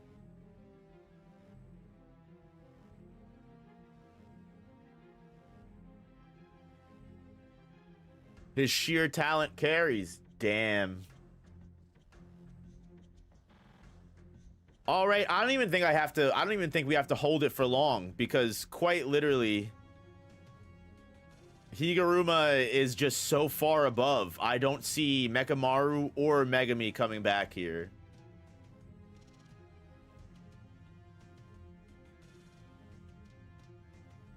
What crime is Higuruma pinning on a man who spent his entire life marinating in a tub of his own stank? You mean the one and only crime that he's ever committed, which was quite literally betraying the entire Jujutsu Society? I'm pretty sure that's illegal in some sense of the way, what Mekamaru did.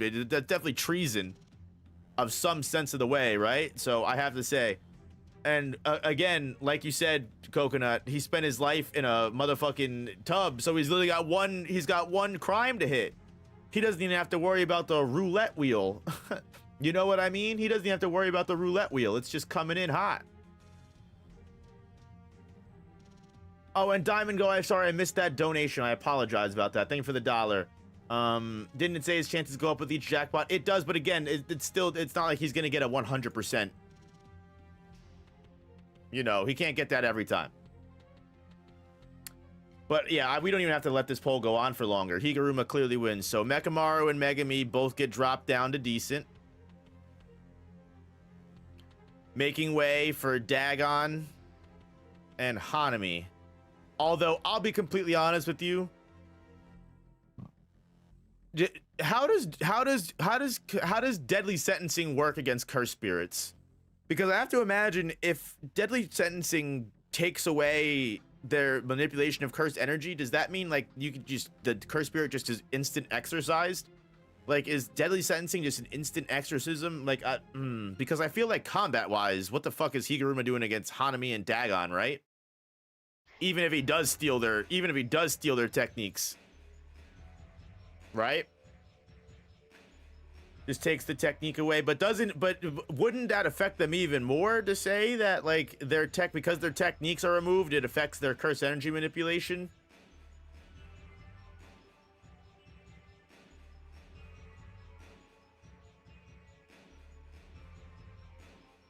I think execution would still win, right? But he still has to land the execution, right?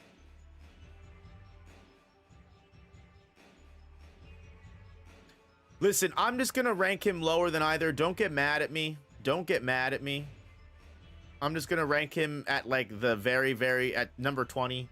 But yeah, that's just how it goes for me. Where's Kurarushi? Oh, that is a good question. We're missing Kurarushi. I'm glad you caught that. We are missing Kurarushi. I knew there was someone that was gonna get fucking missed.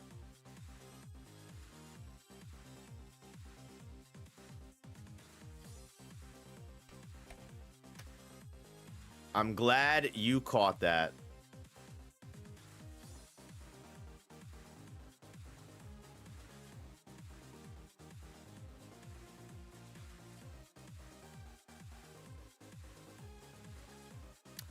As far as Kurarushi goes, oof, that changes things, actually.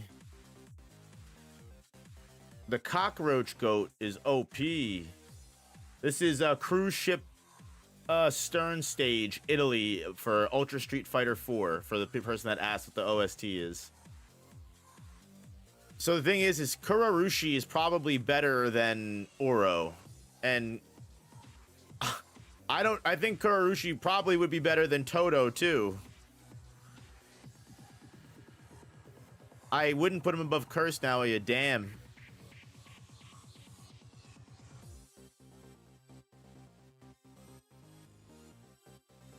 Wow.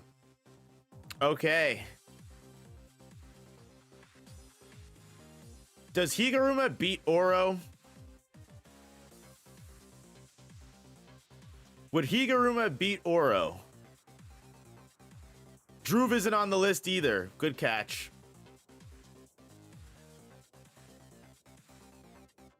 I think if you stole her sky manipulation, like if you confiscated her, you definitely get execution. Actually, yeah, I would probably put Higuruma above Oro, honestly. Oro isn't gonna really be able to do much without sky manipulation. If she loses her technique, she's kind of cooked. Can't Oro domain clash? Higuruma's not gonna get clashed with because Higuruma's domain is always faster, and once Higuruma's domain sets in, you can't counter domain. There's no you can't do anything once the trial has began. So you're kind of stuck instantly in there. And Higuruma always begins the battle with domain. She was literally the leader of an assassin like guild in the Heian era. She's 110% got enough crimes to fucking get cooked. No, Higuruma's and Hikari's domain are completely similar. Okay. Oro compared to Hanami or Dagon, though. I mean, I don't know if Oro would even compare. Would Oro even compare to Hanami? Or I would probably put Hanami or Dagon above Oro personally. Oro's getting moved down to decent, dog. You were right, Prodigy. I fucked up. You were right. Prodigy was right from the beginning. You were right from the beginning. She goes in decent. Oro beats them? How? I don't see. I really don't see that. I don't see how Oro is beating Hanami or Dagon. She has domain expansions. Hanami and Dagon both have domain expansion.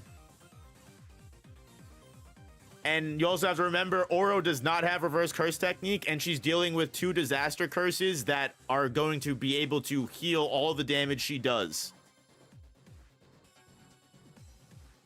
Right? Like, remember, like, Oro, no reverse curse technique. Hanami and Dagon get hit with a thin icebreaker and then heal, no problem.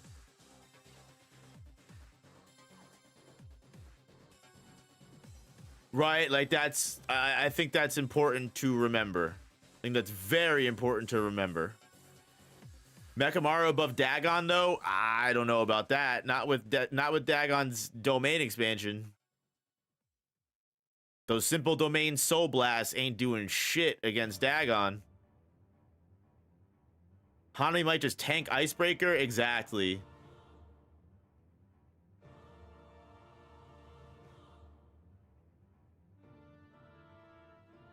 Toto should be below Hanami. Nah, I mean, with fucking 50 swaps a second, I don't know about that. I would argue 50 swap a second final end of series Toto with the virus slap probably ranks above Hanami and Dagon.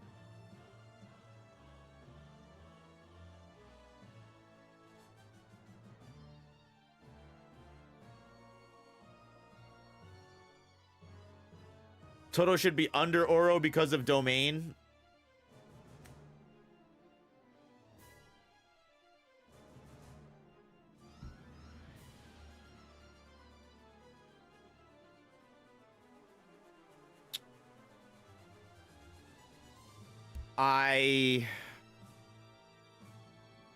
Hmm.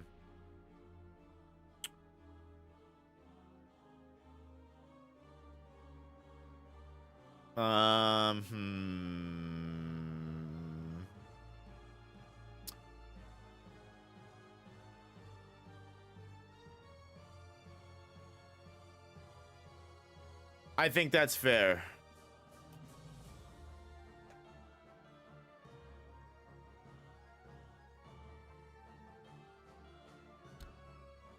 Yeah, simple domain, yes, but the thing is so simple domain isn't doing shit against Dagon's domain. Personally, I feel like Toto would eventually they're invisible, I guess, right? I mean, I guess he'd still be able to swap, but if there's countless and endless swarm, I'm wondering if swapping is really going to do much. Like, eventually, Toto's just going to get overwhelmed, right? I don't know if the swapping is going to matter if he's just has 100% of Dagon's output of Death Swarm coming at him from all directions, right?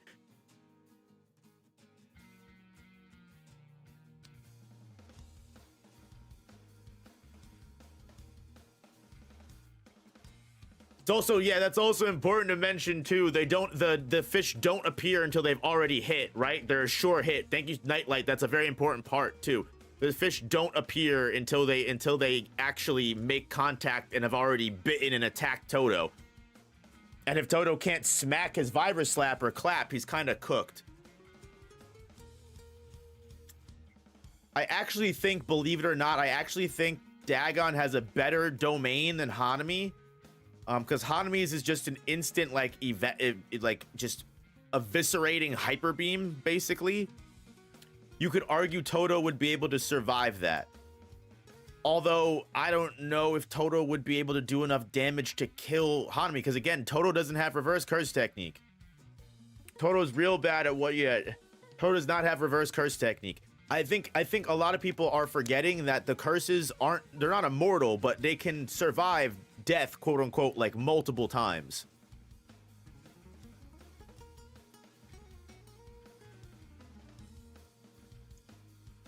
Oro's stats scale above Toto, Dagon, and Hanami. She was throwing hands with Yuta, so all of them being above her is kind of weird. I mean, throwing hands with Yuta doesn't really mean much, right? Kurorushi definitely goes lower than both of the domains, the curses with domains. Like, also, like, it's safe to say that, like, Yuta's not, like, low diffing Dagon and Hanami either. Like, I mean, I guess he'd reverse cursed output. If you take reverse curse technique out of the equation for Yuta, Yuta would be swinging with Hanami and Dagon the same way he was swinging with Kurorushi, right? Like, I think that's very important to remember. Like, Yuta can just one-shot any curse with reverse curse technique output, but if you take that out of his equation, we have to remember, Yuta literally would have lost to Kurorushi without using things like his domain or reverse curse technique output. So, like, I think we're remembering, like, you know, right?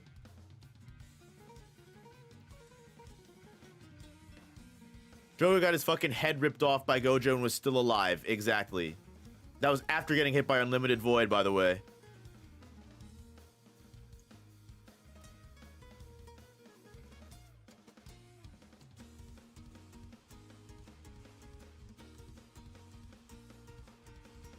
we're saying this, then Maki trashes Yuta because Toji was on Dagon. I think it's very important to remember that, like, Jujutsu Kaisen power scaling is not A beats B, therefore C beats A, or like, it's not simple like that. Like, just because this person beat another person does not mean they're stronger than everyone that person beat. Like, Jujutsu Kaisen is 120% matchup based. Like, you can be overall stronger than a character and still get cooked by someone quote unquote weaker than you just because they have a better technique matchup than you. It's not just raw stats that make up the matchups of these fights, right? I think it's very important to remember that. It's also very important to remember that the disaster curses are not weak by any means. Even by the end of the culling game, the disaster curses are still shown to be a severe threat. I mean, Kurarushi didn't even have a domain, and this man was literally locking Ishigori, Yuta, and Oro and Druve into a deadlock.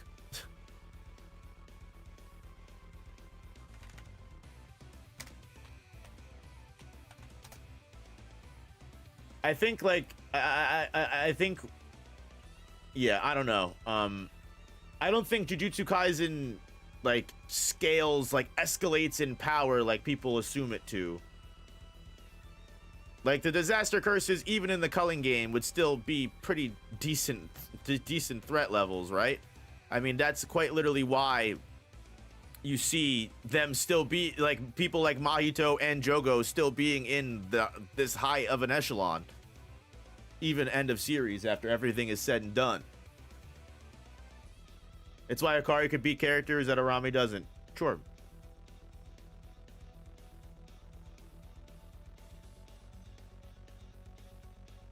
I'm just considering that all three of these are somewhere near Shibuya Itadori. Absolutely not, right? Like, I think it's very important to realize that, like, Shibuya Yuji isn't beating Hanami, Dagon, Jogo, or Mahito on his own, right? Like, Shibuya Yuji wouldn't even beat Mahito on his own. Shibuya Yuji only made it that far because he had someone like Todo helping him. I think it's very insane to say that, like, Hanami and Dagon are Shibuya Yuji level. That's crazy to me.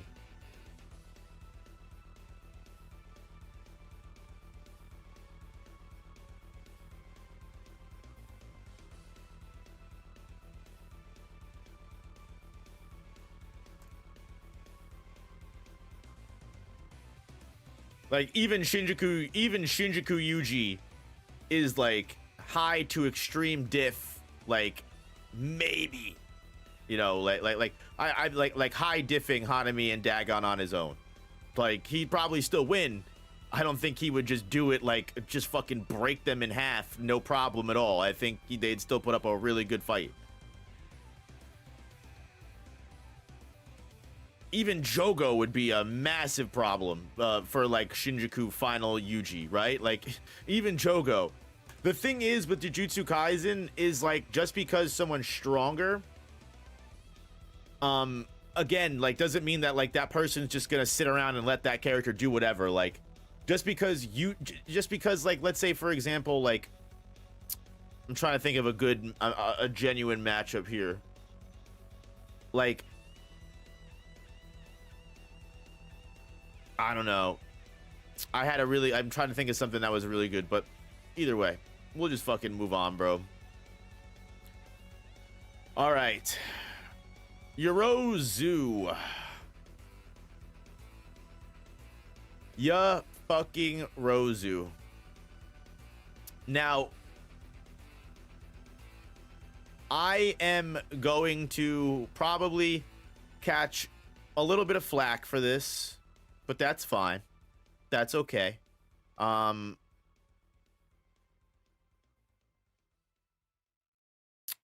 probably gonna say number 11. Probably gonna say number 11.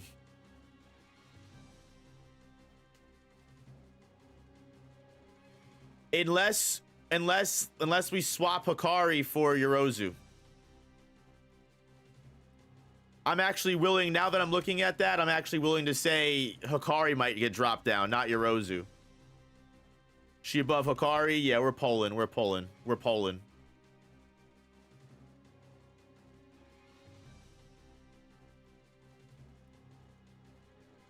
We might be wrong. We might be. I might actually be wrong. Actually, I might actually be willing to switch Yorozu with Hikari. Genuinely. I guess my first thought process, looking at my initial top 10, was, I guess, the idea that like Hikari can just, you know, domain and come back, but I guess with the idea that she could probably domain after Hikari does. Jackpot can't heal instant death from the true sphere. I guess that's right. I guess you're right. Yeah, I guess that's true.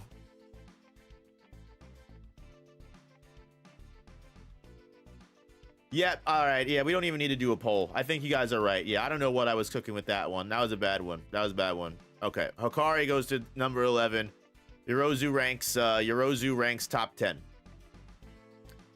Actually, yeah, with domain, she actually ranks above Arame. I forgot. I don't know what I was cooking with that. Why is Yorozu not on this list? You're kind of right. Does Yorozu beat Kashimo?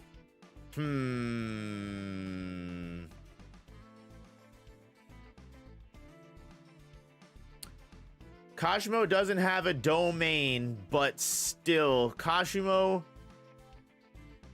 can still do some decent damage with his lightning bolt here. And also, Mythical Beast Amber, I would probably say, is above Yorozu. This is a poll-worthy one. This is genuinely a poll-worthy. Yes, so like also I think it's important to realize that like I don't think Yorozu is just gonna start the fight with domain either, right? Like I don't think Yorozu's gonna see Kashimo and go perfect sphere instant domain, right? Like she's not gonna do that. Like they would still throw hands, and again, Kashimo can one-shot people if he gets a good lightning bolt on you. I don't know if Yorozu was shown to have reverse curse technique. She might. We might be able to assume she does, but she was never shown to have it. So I think they're actually pretty close. I think it's closer than you would think. Just make rubber so she's immune to lightning. Yeah, she could technically do that, right? She could just add the but I guess she could just is that something that she'd be able to do though?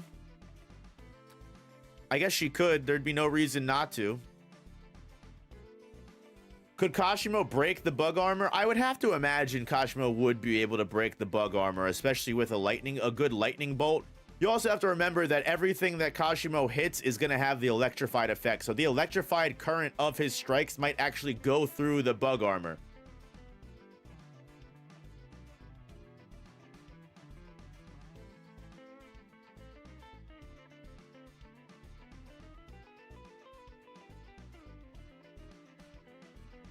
I think it's actually this is genuinely a pretty close fight. Yorozu is more likely to use her domain before Kashimo uses his technique. That's definitely a fair assessment for sure. I definitely think that's a fair assessment.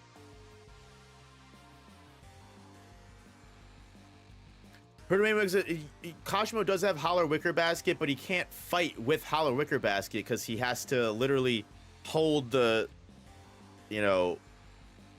the hand seal, and Yorozu's able to fight, I imagine, inside the domain. And the moment Holler Wicker Basket gets done, it's cooked, it's over.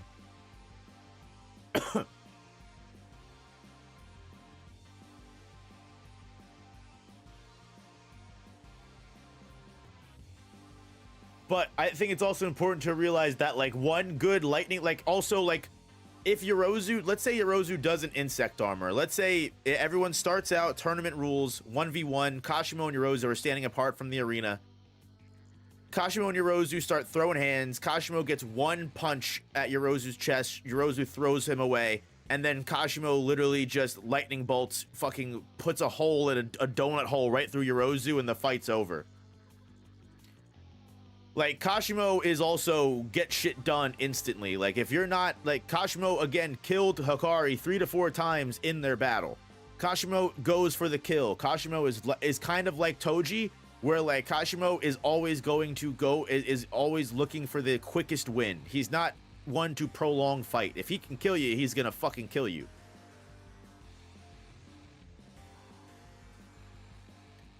Liquid metal could divert the lightning easily. But again, that's also assuming that Yorozu would know the lightning is coming, right?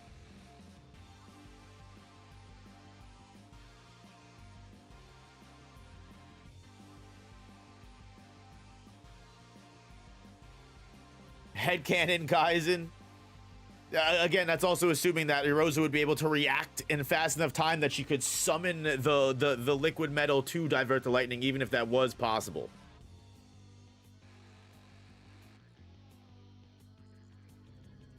And Hikari, at bare minimum, was only able to move his head like an inch. Literally like an inch, and that was it. So I don't really see that. Like, the lightning bolt is a win condition here. The lightning bolt is a major win con here.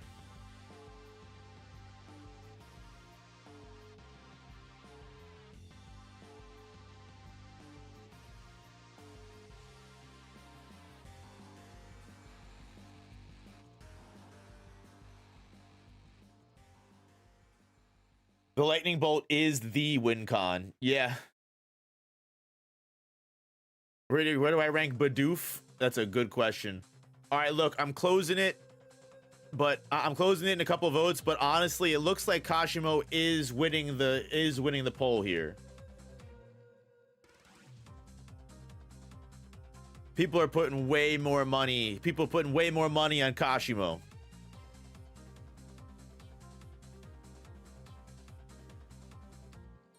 Hikari's getting played right now? Nah, I think it's fair. I think it's fair. Arame 100% ranks higher. We talked about this already. Arame definitely is the more versatile, the much more powerful sorcerer in general, just overall compared to Hikari. Same with Kashimo. Same with Kashimo.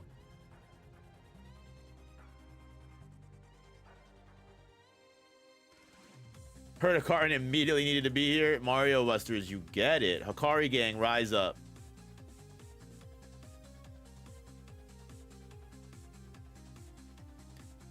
All right, yeah, we've got Kashimo over Yorozu, over 100 votes. We've got it here.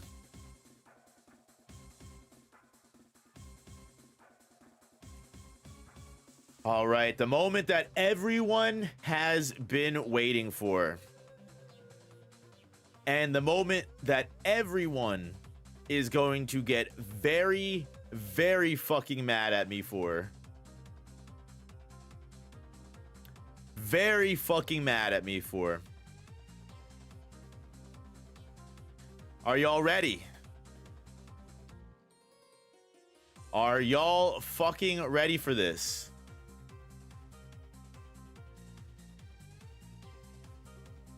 Maki, Toji move up to top 5.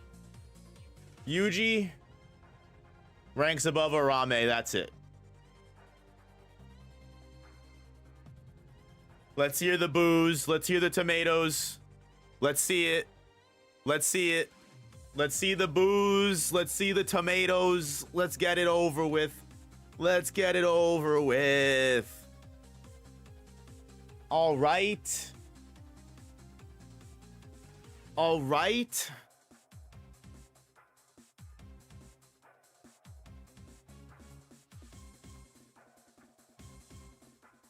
Disliked, unsubscribed, reported, blocked. You're done, buddy. You're done, buddy.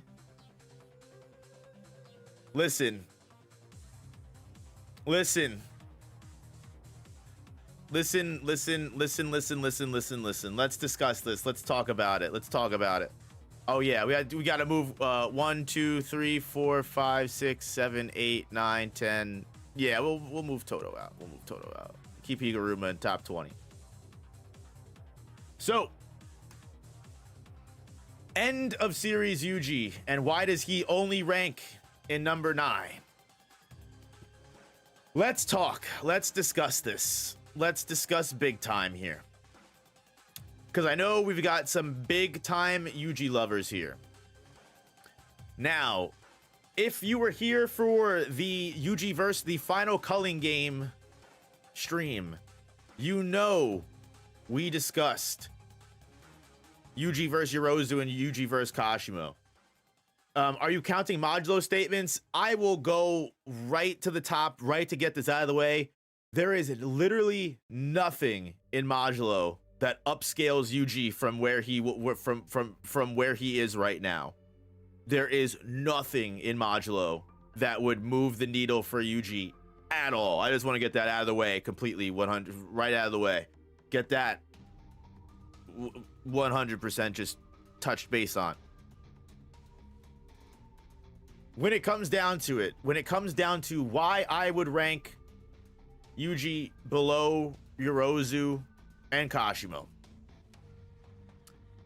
is specifically because, for one, Yorozu does have really decent counters against Yuji, even though Yuji does have the soul damage advantage against almost every single reincarnated player.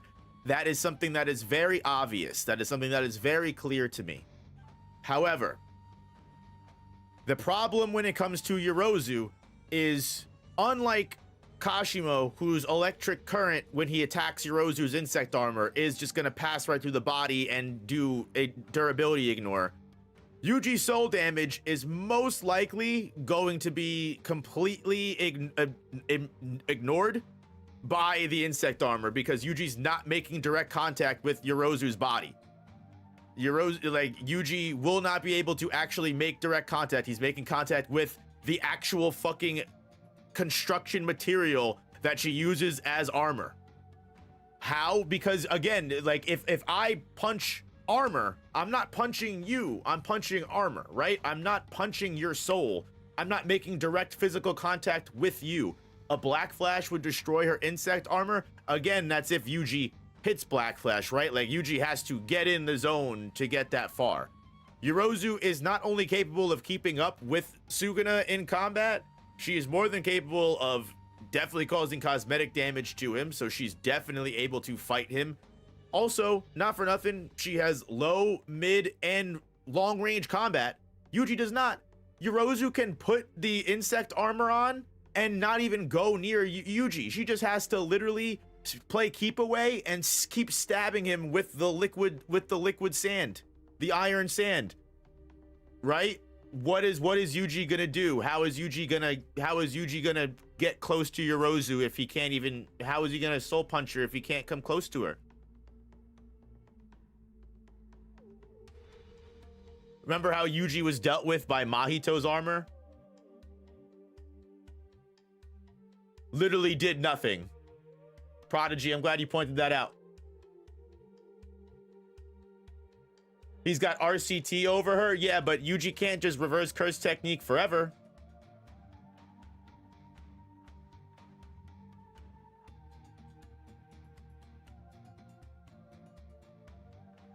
A guy who was boxing Sukuna can't hit characters several slots below. Are we implying that Yuji is at all anywhere near Sukuna level of power? Not even close. Not even close. He can throw things with cleave, that long range moves. Are we implying that pieces of building and debris are gonna hurt Yorozu, whose insect armor is definitely was literally pushing? I don't know about that, man. I don't know about that.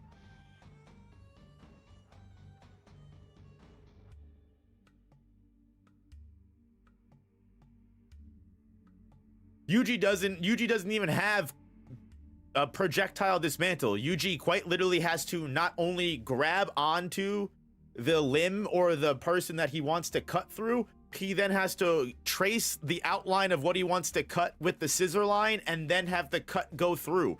And like, is Yorozu gonna just sit there and let him do that? And once again, if Yorozu is in the insect armor and she's just zipping around throwing liquid sand attacks at him, or liquid metal, iron sand, whatever the fuck it is, Yuji's not going to be able to get close to Yorozu to deliver those punches or deliver that soul dismantle.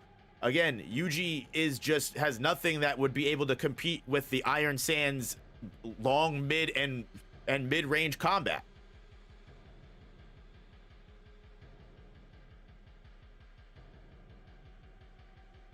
Like, he goes to punch the armor and hits a dismantle.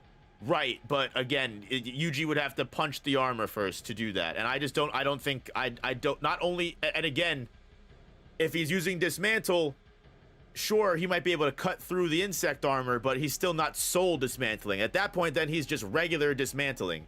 Yuji can't use convergence on his own either, so it's not like he can use blood manipulation at a long range. At best, he can, like, just throw the splattered blood and make it, like, explode. But if it's just exploding on the insect armor, that's not doing any real actual damage to the person. Yuji can't use convergence on his own, so he doesn't really have, you know, piercing blood or slicing exorcism. Why does Maki beat him? Because Maki, in my opinion, has better physicality. I would definitely put Maki beating Yuji in a hand-to-hand fight. All day, every day. Without a doubt.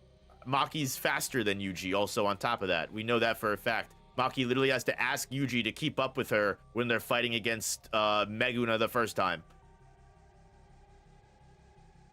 Maki is 110% physicality, physical peak. Even Sukuna says as much. Even Sukuna says, Yuji's physicality is boring. You are special. You are something different. Even Sukuna says that Maki is better than Yuji when it comes to raw stats.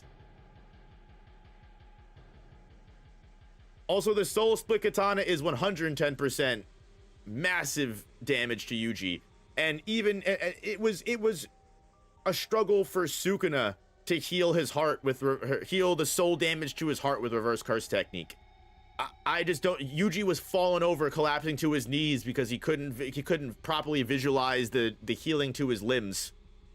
You're gonna tell me he's gonna be able to fight while healing his heart? If he can even do that. He can definitely box with Yorozu and win. Well, sure. I mean, I don't know if I would deny that. The problem is Yorozu doesn't have to box, right? Yorozu has to just fight with liquid sand. Yorozu was boxing with 15 finger Sukuna, but also at the same time, Yorozu has liquid sand that allows her to fight mid and long range combat. I just want to know how Yuji beats Arame. Yuji can break out of Arame's ice. You could argue that, sure, you know, blah blah blah, like Arame was always using half output of ice against Yuji, but like I'm willing to put more money that Yuji can also Yuji has the domain advantage against Arame too, right?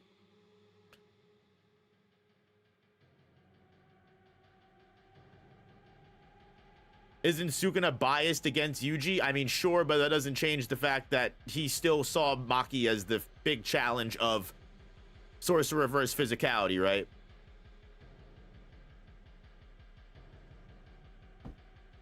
Maki was out of the fight for a bit after getting hit by Sukuna's Black Flash, something Yuji took and then got right because Maki doesn't have reverse curse technique, right? Maki has to like literally heal on her own.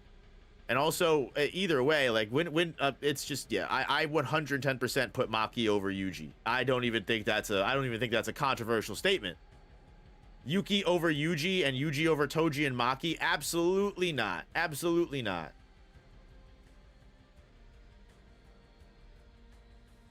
I feel like Yuji could break the armor before Yorozu could do enough damage. I don't know about that. Again, Yorozu. Also, if Yorozu pulls Yuji into a domain clash, then that's almost a guaranteed insta W for her because she would literally like it's important to remember too, right? In a domain clash with Yorozu, the domain clash with Yorozu has perfect sphere inside of the domain. So once Yuji and Yorozu domain clash and everything goes to neutral, perfect spear is still inside of the domain, whether the guaranteed sure hit is working or not. So Yuji still has to worry about perfect sphere inside of the domain clash, while Yorozu just has to worry about, while probably inside of her insect armor, throwing hands with a Yuji. So yeah, I just don't see it.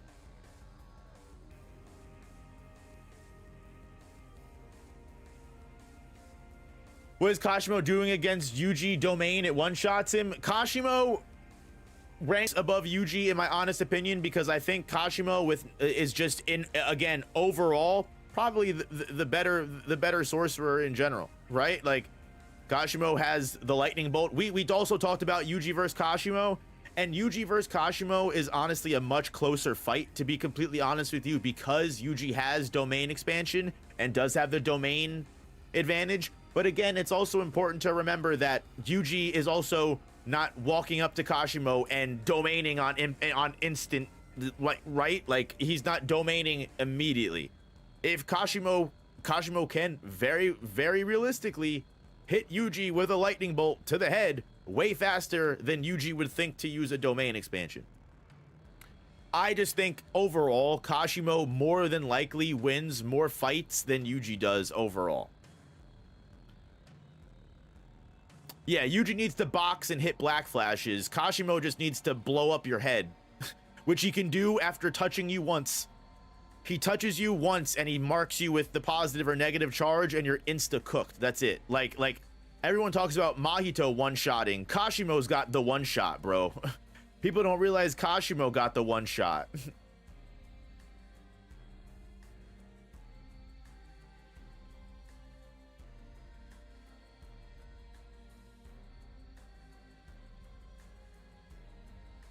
I'm just trying to catch up with chat. I'm just trying to catch up with chat and make sure I'm making everything possible. But like, yeah, I think I've made my points pretty fairly. I think Yuji versus Kashimo is a closer fight than Yuji versus Yorozu. What playlist do I use? This is my own personal playlist. I'm sorry. I have my own, like, I just play music that's off my computer. I just have these songs downloaded.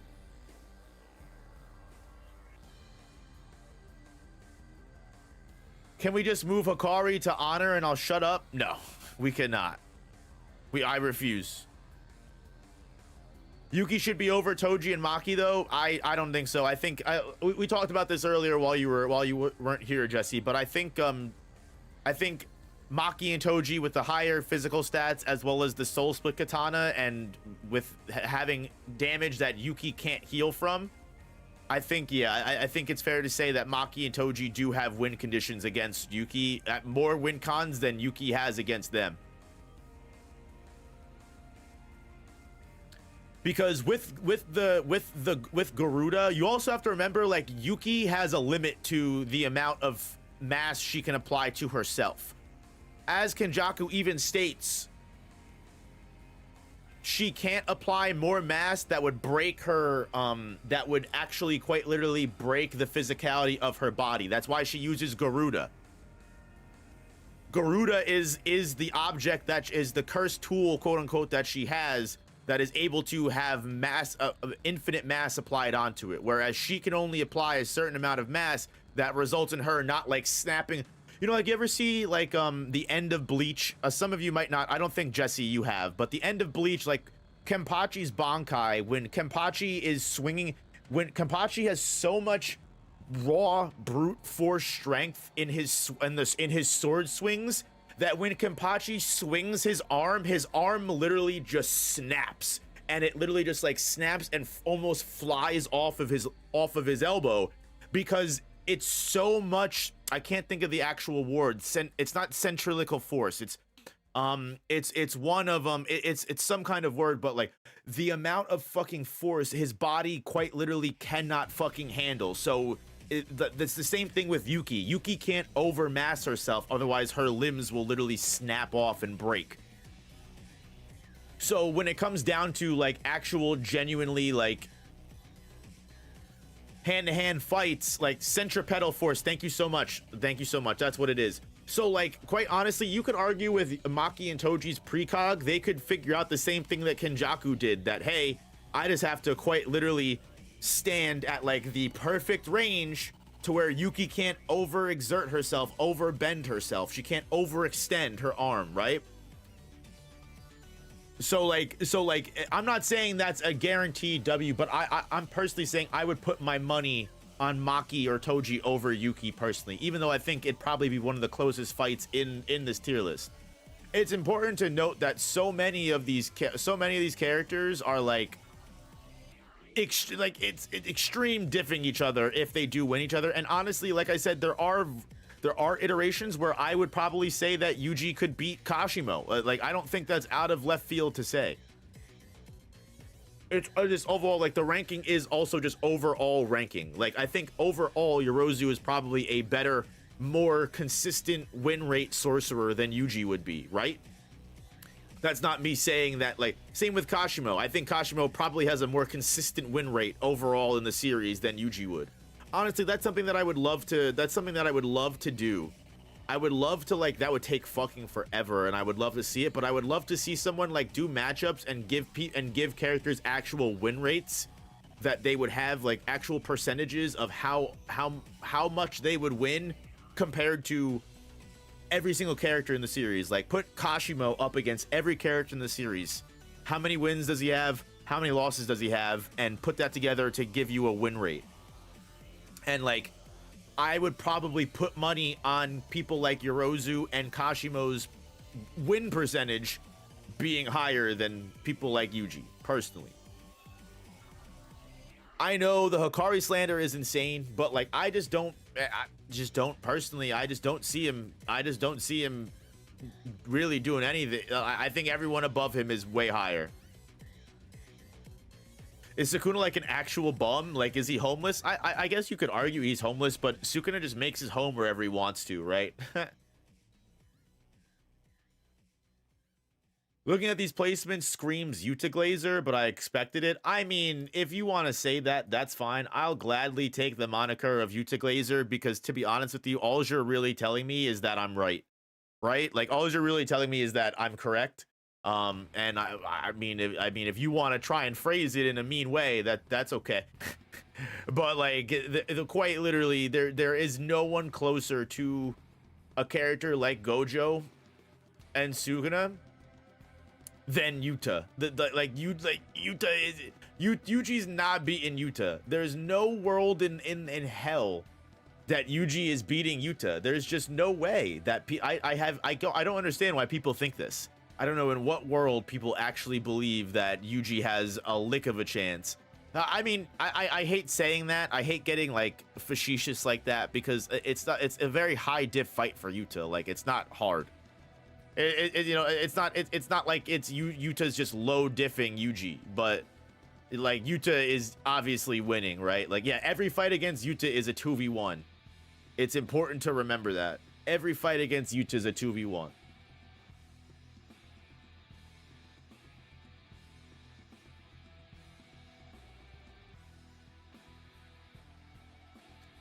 Thinks Yuji's low diffing him. That's crazy to say. That's absolutely insane to me.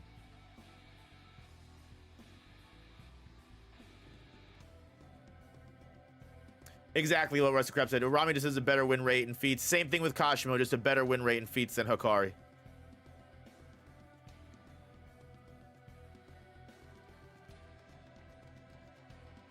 Urami has beat no one. You can say that, but like, there are plenty of feats in the series that we can use to justify scaling Arame to top 10. For one, the very first time we ever see Arame use their Ice Curse technique, they quite literally almost one-shot half a dozen sorcerers in Shibuya, like, effortlessly. And the only reason they didn't die was because Arame was trying to keep at least one of them alive to leave a messenger behind. Like, literally just like very like flick of the wrist, just like almost one shot and killed everyone that showed up to from Tokyo and Kyoto in no problem at all. And then later on in the culling game, we see Arame proceed to quite literally use Frostcom to not only cover an entire multiple city blocks, but Arame also completely encases Maki and incapacitates her in the fight. And the only reason Yuji was able to get out at this point was because they lowered their curse energy output on Yuji. Like, their ice manipulation is so precise that they're able to literally change the amount of output going to the people they hit with the ice.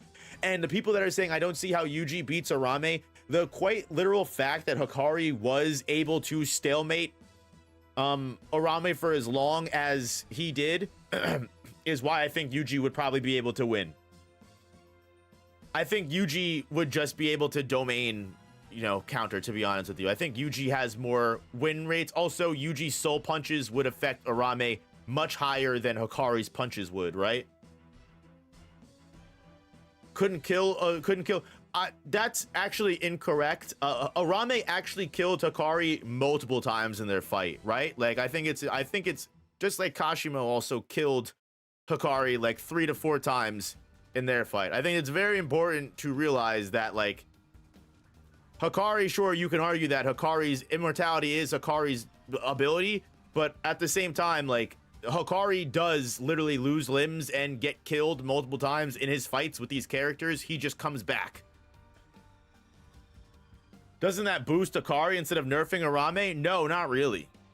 Not really. That's why I also put Kashimo above Hikari. Kashimo and Arame are the better fighters and can beat Hikari, but Hikari just has immortality. And you could be like, well, that's Hikari's whole power. That's his ability. Yeah, but like, if my ability is fucking, I can freeze time for 5 minutes and then I can kill every anime character in existence. I can kill every anime character in existence, but that still makes that power cheap as hell, right? Like, that still makes that power fucking cheap. That means that, like, in an actual fight, if you can only beat me because you can just, sorry, I'm in a sandbox and that didn't work, haha, your ability doesn't work on me because I said so, and actually I won. Like, Hikari's great, I'm glad that that's his character, but like, at the end of the day, like, that's what his character is, right? That's what his character is. Like, combat stat wise, he's not, you know, he's not higher ranked than a lot of these characters.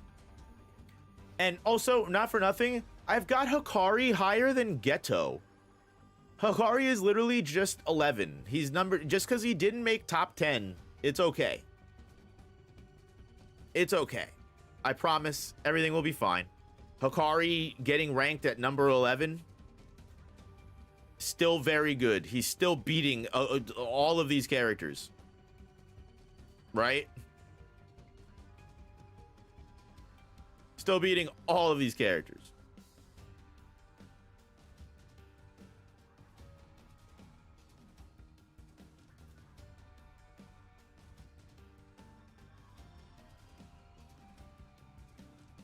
That's like saying Mr. Immortal is the strongest Marvel character because he lives to see the end of the universe. That is legitimately the kind of scaling that I feel like we're working with sometimes, right? Let's say the villain of JJK against Sukuna post Gojo fight. The Gojo fight, then the villains jump him. I mean, that'd be a good fight. Kenjaku and Arame working together to fight Sukuna. I don't think that'd be. I think that's a good. You know, it's a good, interesting battle. You know what? Let's throw it to a poll to end it because we did finish the tier list. So that's an interesting poll. I'm curious.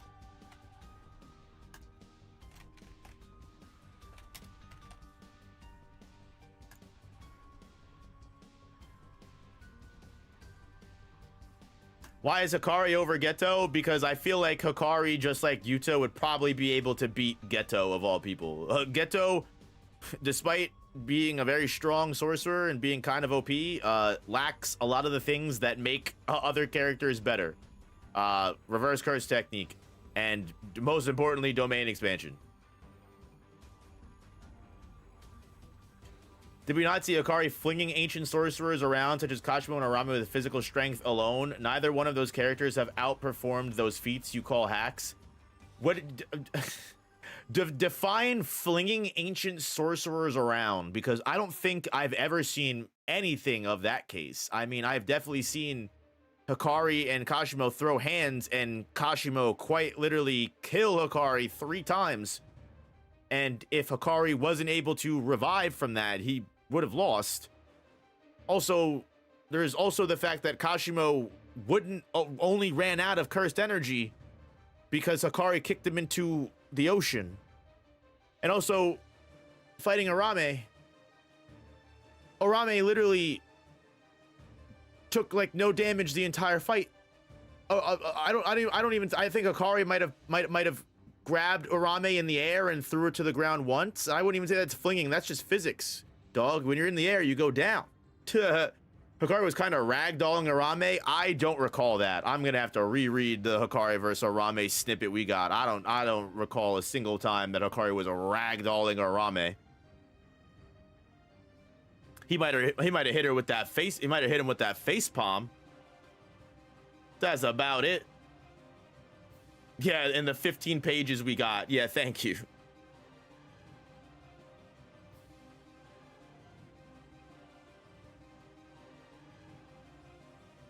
Doesn't Arame have reverse curse technique? Arame does indeed have reverse curse technique.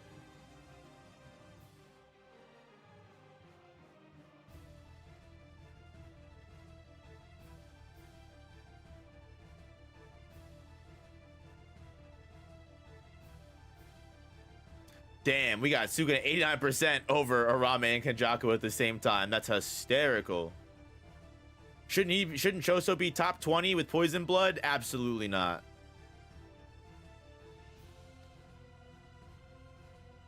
They'll call Hikari's physical strength nothing when even Yuji was punching or throwing motherfuckers across the entire city. Damn, I mean, like, the thing is like, there's never a moment where Hikari has even come close to showing a physical feat like Yuji. Like, when Yuji is throwing hands with Sukuna in right when Sukuna takes Megami's body over, the actual entire neighborhood, the city block itself is like crumbling and like it's going under demolition, and Yuji is picking up entire pieces of buildings and launching them at Sukuna and then like breaking through them.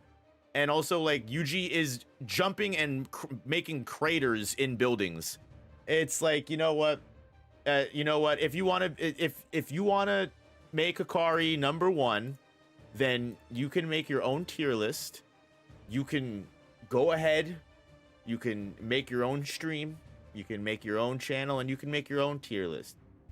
And then when you have Hikari at number 1, I'm gonna come to your stream and I'm gonna call you stupid for putting Hikari in number 1, and we'll see how you like it.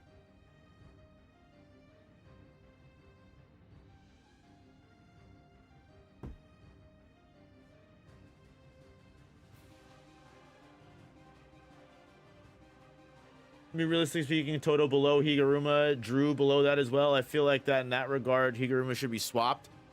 Higuruma is OP, right? Higuruma is OP with his Insta domain. I give Higuruma a higher win con, probably. This little nitpick with Hikari, it's fine. You know what? The thing is everyone's gonna have their own different opinions. I mean, is my tier list definitive and the actual fact instead of opinion? I mean, it is, but you know, if you wanted to argue that, I would. I'm just kidding, but no, seriously, like with stuff like this, like you're always going to have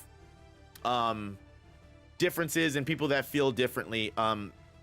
For me, I feel like I'm able to argue the positions that I have as to why all of these characters are ranked the way they are, personally, pretty confidently.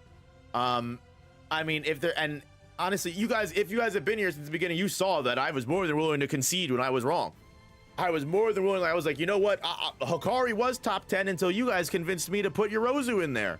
So whose fault is it actually that Hikari got out of top 10, huh? I'm just kidding. But seriously, like, and honestly, none of these, when I say definitive, not even these are definitive, right? Like, I might even be willing to be talked into changing these around.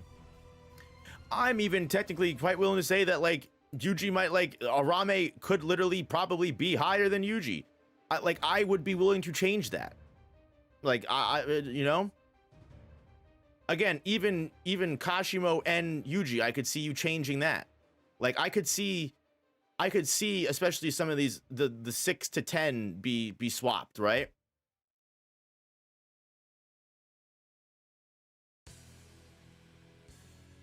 Can I make my own live stream tier list and put Bidoof as top one? You can do whatever you want, Next Gamer. The world is your oyster. You should check out the Jujutsu Power Scaling subreddit. I've seen some good arguments for the top 10. I mean, the good arguments are this tier list, because this tier list is the definitive top 10 of Jujutsu Kaisen. I don't know what you're talking about. I don't need to check out any subreddit, because I have the definitive top 10 tier list right in front of me, right here. Obviously, come on. But that was fun, y'all. I enjoyed it. It's been a while since we did one of these like just regular hangout yap streams. I've mostly been gaming, and while I do enjoy the gaming, it is fun at the same time to get the community together and talk shop with you guys. As far as it goes for things that I've got going on, like I said earlier in the beginning of the stream, if you are interested at all in the story of Jujutsu Kaisen Phantom Parade, we have the first 2 parts of the full story of Phantom Parade on the main channel right now. Third and final part of the story will be uploaded on Saturday, and then I'm going to upload the full compilation after that. But so look out for that, guys. Again, Phantom Parade's a great story. If you really want to, if you don't want to play the mobile game, but you want to know what happens in it, because it is a really great, filler Jujutsu Kaisen story that I would consider canon. It's definitely a fun video, and also, even if you know the story, me and the editor put in a lot of work, so I think it's an enjoyable watch regardless. Also, on top of that, while I have your guys' attention, we do also have multiple other channels as well. We have the second channel where we post all of our modulo reviews, all of the Kagurabachi reviews, Chainsaw Man, all that good stuff. Gachiaku to Don, all that good stuff. We post it all on the second channel. You can find that, in the channel. Also, Jesse, I'm sure, will post the link to the second channel because she's a peach. And yeah, guys, I also have the gaming channel and the storytime channel, which is the last thing I really want to shout out. If any of you guys are interested in like scary stories or just story channels where you just, you like the voice and you listen to some stuff, I do a fun little channel where, we just talk about, a bunch of different fun stories. We got 4 videos out so far. We got another one coming soon. And like I said, we got, fun, crazy, drug trips. And we also got some scary DoorDash deliveries and, crazy butterfly. And there's more coming. So if you guys like, story channels like this, please feel free to support. It really helps branch us out. And guys, yeah, I love all of you. You're all great people, but we're probably going to be winding stream down. So if you haven't already, make sure you hit that like button now. Helps the stream way more than you know. And I'll probably call it in like 5 minutes or so. What do you guys got for me? What else do you guys got for me before we leave? Hyperfixation is pretty fun, by the way. Hey, thanks, Coconut. I appreciate that. I feel like Higuruma is debatable on placement depending on how you label the matchups, because in some cases, Executioner's Sword wouldn't come out, affected people like Toto. Yeah, win rate is definitely important. Win rate is definitely important. Best JJK ranking stream, I appreciate that. Record of Ragnarok Season 3 trailer, I'm excited for Record of Ragnarok completely. Where does Dora rank? I really couldn't tell you, honestly. We don't know yet. We really don't know. I don't feel comfortable speaking on a character that we literally have like no feats for, to be honest with you. Peace, watch One Piece. One day I'll watch One Piece. One day I'll watch One Piece. How will this VOD be uploaded? Just raw or edited down? I'm just gonna leave the VOD up. I don't even know if I'm gonna turn this into a video, to be honest with you. I might just leave the stream up.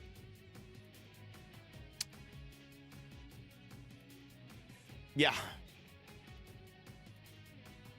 I feel like this type of thing is more fun as a VOD.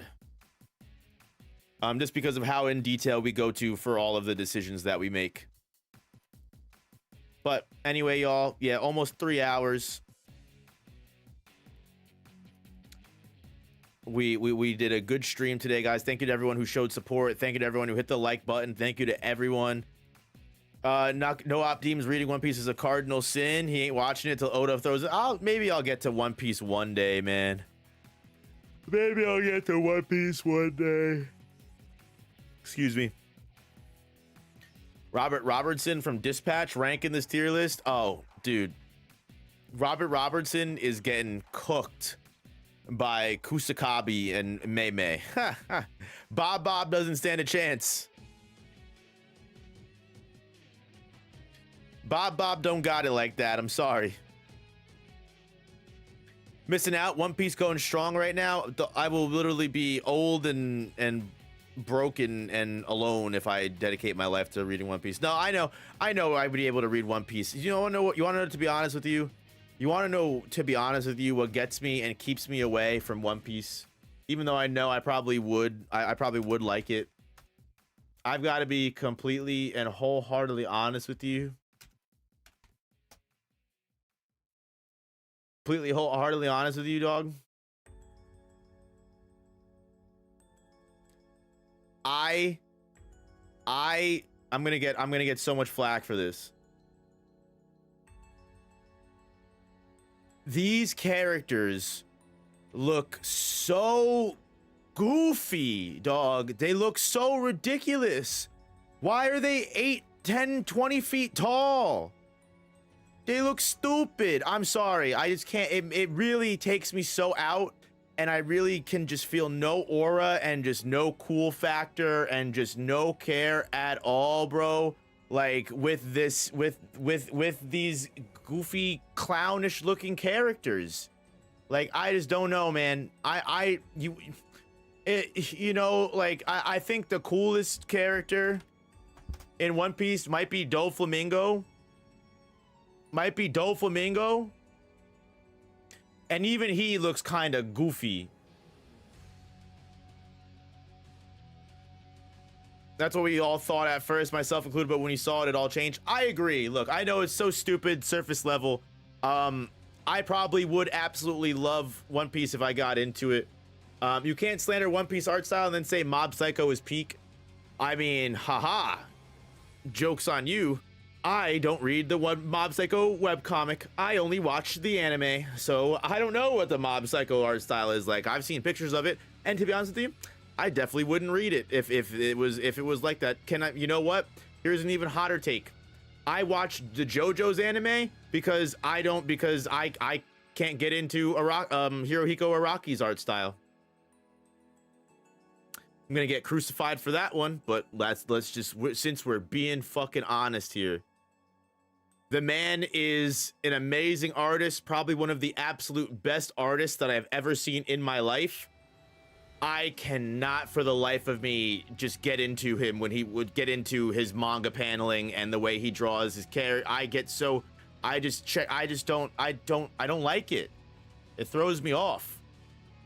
What I would never criticize. I would never criticize his art. His art is amazing. Like, I think he's one of the best artists of our genuine time in actuality. But when it comes to just reading some of those JoJo panels, man, I don't know. I just can't. I really struggle. I just don't like it. I'll be honest, I really just don't like it. Like, I just can't keep up with what's going on the page. It's just too much. It's too hard. It's too hard for me to read. Too hard to keep up with the paneling. He'd be all over the place sometimes.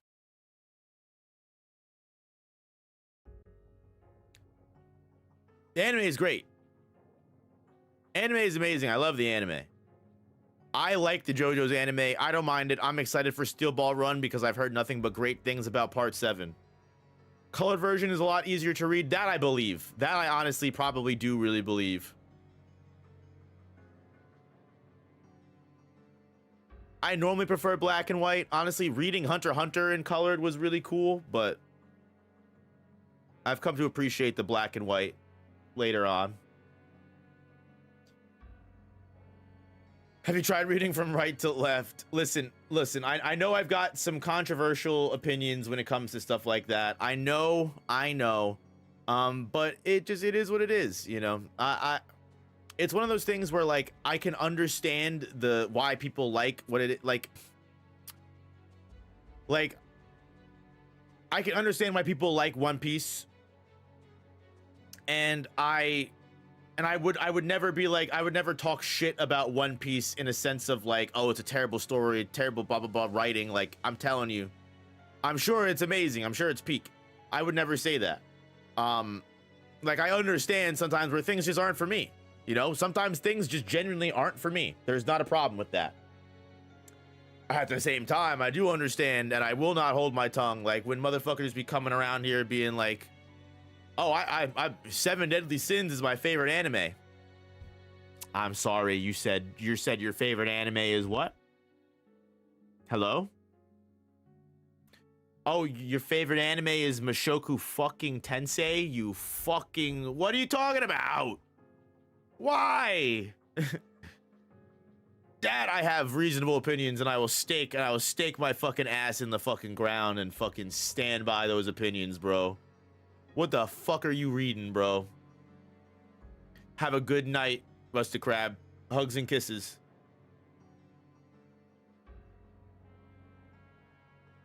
The amount of plotgasms you get from Chojin X is like 1,000-fold with One Piece. That I have a hard time believing. That I kind of have a hard time believing, because Chojin X is actual peak fiction. And I say that not as someone not doubting One Piece. I say that as someone that, like, Chojin X is just like my type of writing and my type of story. Like, I could probably definitely get down with some of the plot things that happen in One Piece, but I feel like I would probably jive with Chojin X more just based off the style and vibe of it. But I could be wrong. There are things in One Piece that I do genuinely find cool. Like, I think the lore of One Piece is the lore and world building of One Piece is like immaculate. Like, I've watched videos and stuff like that because I don't care. Like, there's certain series I really don't care about spoiling for myself. And One Piece is one of them. Like, I know all about Don Flamingo's story. Don Flamingo is really cool. Like, I've liked some of the things that I've seen, you know. I was around for the whole Ace situation. I literally watched that when that was going on. It was impossible to not get spoiled, right?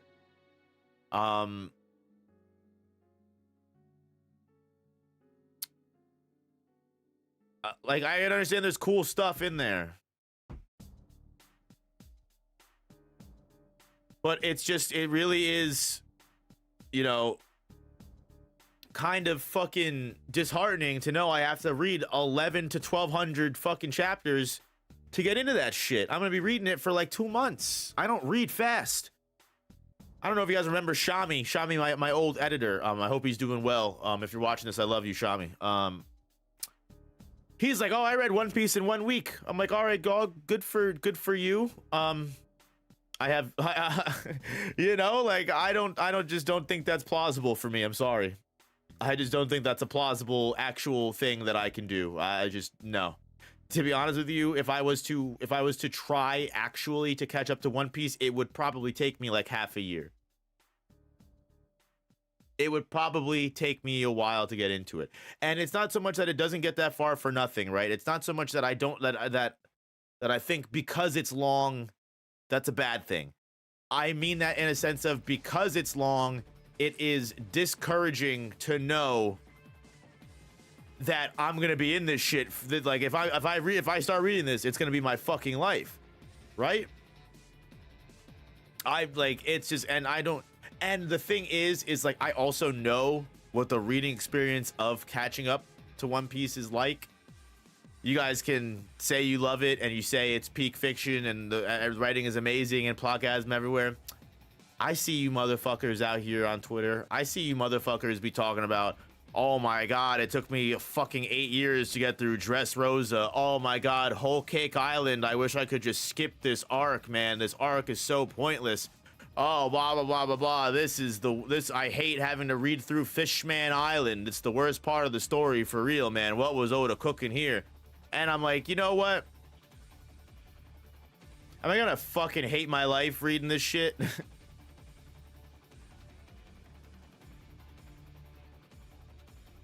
Again, like, it's like Jojo's long. It's not so much that the length dissuades me. Like, I like long stories because I like having that much long. I like the fact that like a world is able to go on for that long. There's that much writing, there's that much lore, there's that much things to look forward to. Like, it's more so that I'm just 30 years old, you know, coming on 30. I'm 29, I'm coming on 30 years old. I just don't got the time for all that, man. It's a lot. It just is, you know. I got dogs. I got a girlfriend that I need to pay attention to sometimes, you know. Like, I got a family. I own my own business and own multiple channels that I have to work on and usually take up most of my fucking time anyway. So it's like, yeah, it's very tough. Whereas like if something's like 200 chapters, I'm like, all right, I can finish this century. I'm more willing to get into that.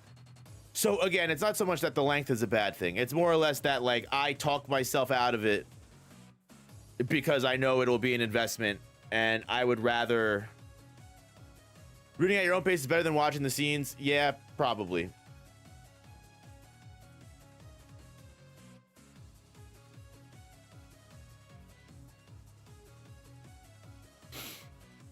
One day. And also, not for nothing, it's also just like nowadays the things that I get into and read or play, like, unfortunately, I hate to say it, but like I feel like I'm so content brained, like knowing that I'm gonna have to sink all this time and effort into 1200 chapters of a manga that like I might not even end up making content on in the long run, because like who the fuck wants to hear about No Operator talk about One Piece? You guys already got all your One Piece creators. You guys already got all your One Piece. What am I gonna say that somebody else isn't? What am I gonna say that somebody else hasn't already said 15,000 times already? That the 4,000 One Piece theory channels haven't already talked into oblivion 15,000. I just, you know what? Maybe when I go on like if I get like a year-long sabbatical, and I get like a vacation, and like I can actually devote time to myself for things without feeling the need to profitize them, then maybe I'll read One Piece. But unfortunately, the way that my brain works, my brain doesn't let me do that. I'm lucky I was able to play Dispatch and Look Outside the last little bit. If I wasn't making content on Look Outside and I wasn't streaming Dispatch, I wouldn't have played those games, right? Like, just the world, the way my brain works, unfortunately, keeps me from enjoying a lot of things. That's why I still haven't read Berserk. Sometimes I'm bored and I think to myself, you know, I could start reading Berserk right now. But then I'm like, yeah, but that's like 400 chapters, and like then I would have to like I might get into it too much. Then I'm gonna want to make Berserk content, and that's gonna throw off all of the videos that I have planned right now for the next couple months or so. So like I don't want to get into it till I have more free time, and then something else comes up, and then at that point it's like, I just can't get into Berserk right now. I got too much going on. You know, it's just yeah, I don't know what to tell you. It's life of a YouTuber, sadly, unfortunately. I don't know. How do you talk about it in therapy? I don't know what to tell y'all. It's just to be real with y'all. I don't know. I deprive myself of enjoyment of things. We've gotten way deeper than No Op. You need to read One Piece. We've gotten way too deep, and I think that is a sign that the stream has gone on too long.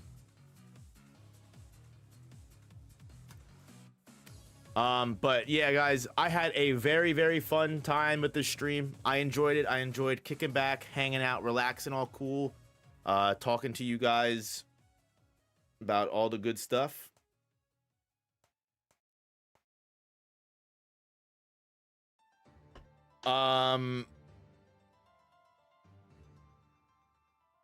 And yeah, top 10 Jujutsu Kaisen definitive ranking. Again, I want to do more of these yapping streams. I know the game streams are fun. I have fun with them. You guys should hang out and come chill and in the game streams if you're not busy one day. I think they're a lot of fun. I think you'd enjoy them, especially on Monday, when we're when we're going through and finishing Dispatch. I'm super excited for that. I've been thinking about that, trying to not spoil myself all week. But anyway, y'all, I love you. I appreciate every single one of you guys. You're all great people. Thank you so much for listening to me yap. Thank you so much for coming to the stream. I want to finish the Pokemon tier list by lore streams. I think that would be really fun to finish off before the end of the year. So I do want to make a habit of that. When Dispatch is over, I'm going to think of a new game to bring into the stream rotation. Look Outside is almost done too, so I do want to start talking about different RPGs and stuff. Prodigy, thank you for being a member for 17 months. Thank you for the constant support. I appreciate that shit. I've been really thinking about doing streams of playing some of the old school original anime games, like the original Naruto games that have original stories, like Uzumaki Chronicles 2 and the Path of the Ninja 2 game, like the ones that have the original stories. I think those are very fun, and I would love to go over those, and like other stuff like that. Like there is honestly an Inuyasha game that is one of the coolest RPGs I played as a kid, and it's a fucking Inuyasha game, but like it has no business being that good, and I would just love to share some of those moments with y'all. So I'm thinking other stuff. I've got plenty of ideas, especially once the Phantom Parade is all uploaded. I got plenty of stuff to put out, plenty of stuff that I'm working on that I've got sent to editors that will be coming out soon. Shoujo Next content is on the way. Jujutsu Kaisen anime is coming back, so that'll be fun. But yeah, y'all, I've yapped for too long. I love and appreciate every single one of you. Hit the like button, hit the, hype button, hit the subscribe button if you're somehow not subscribed, and I will see you guys in the next one. I love all of y'all. Be good. Sending you Spirit Bomb energy. Peace.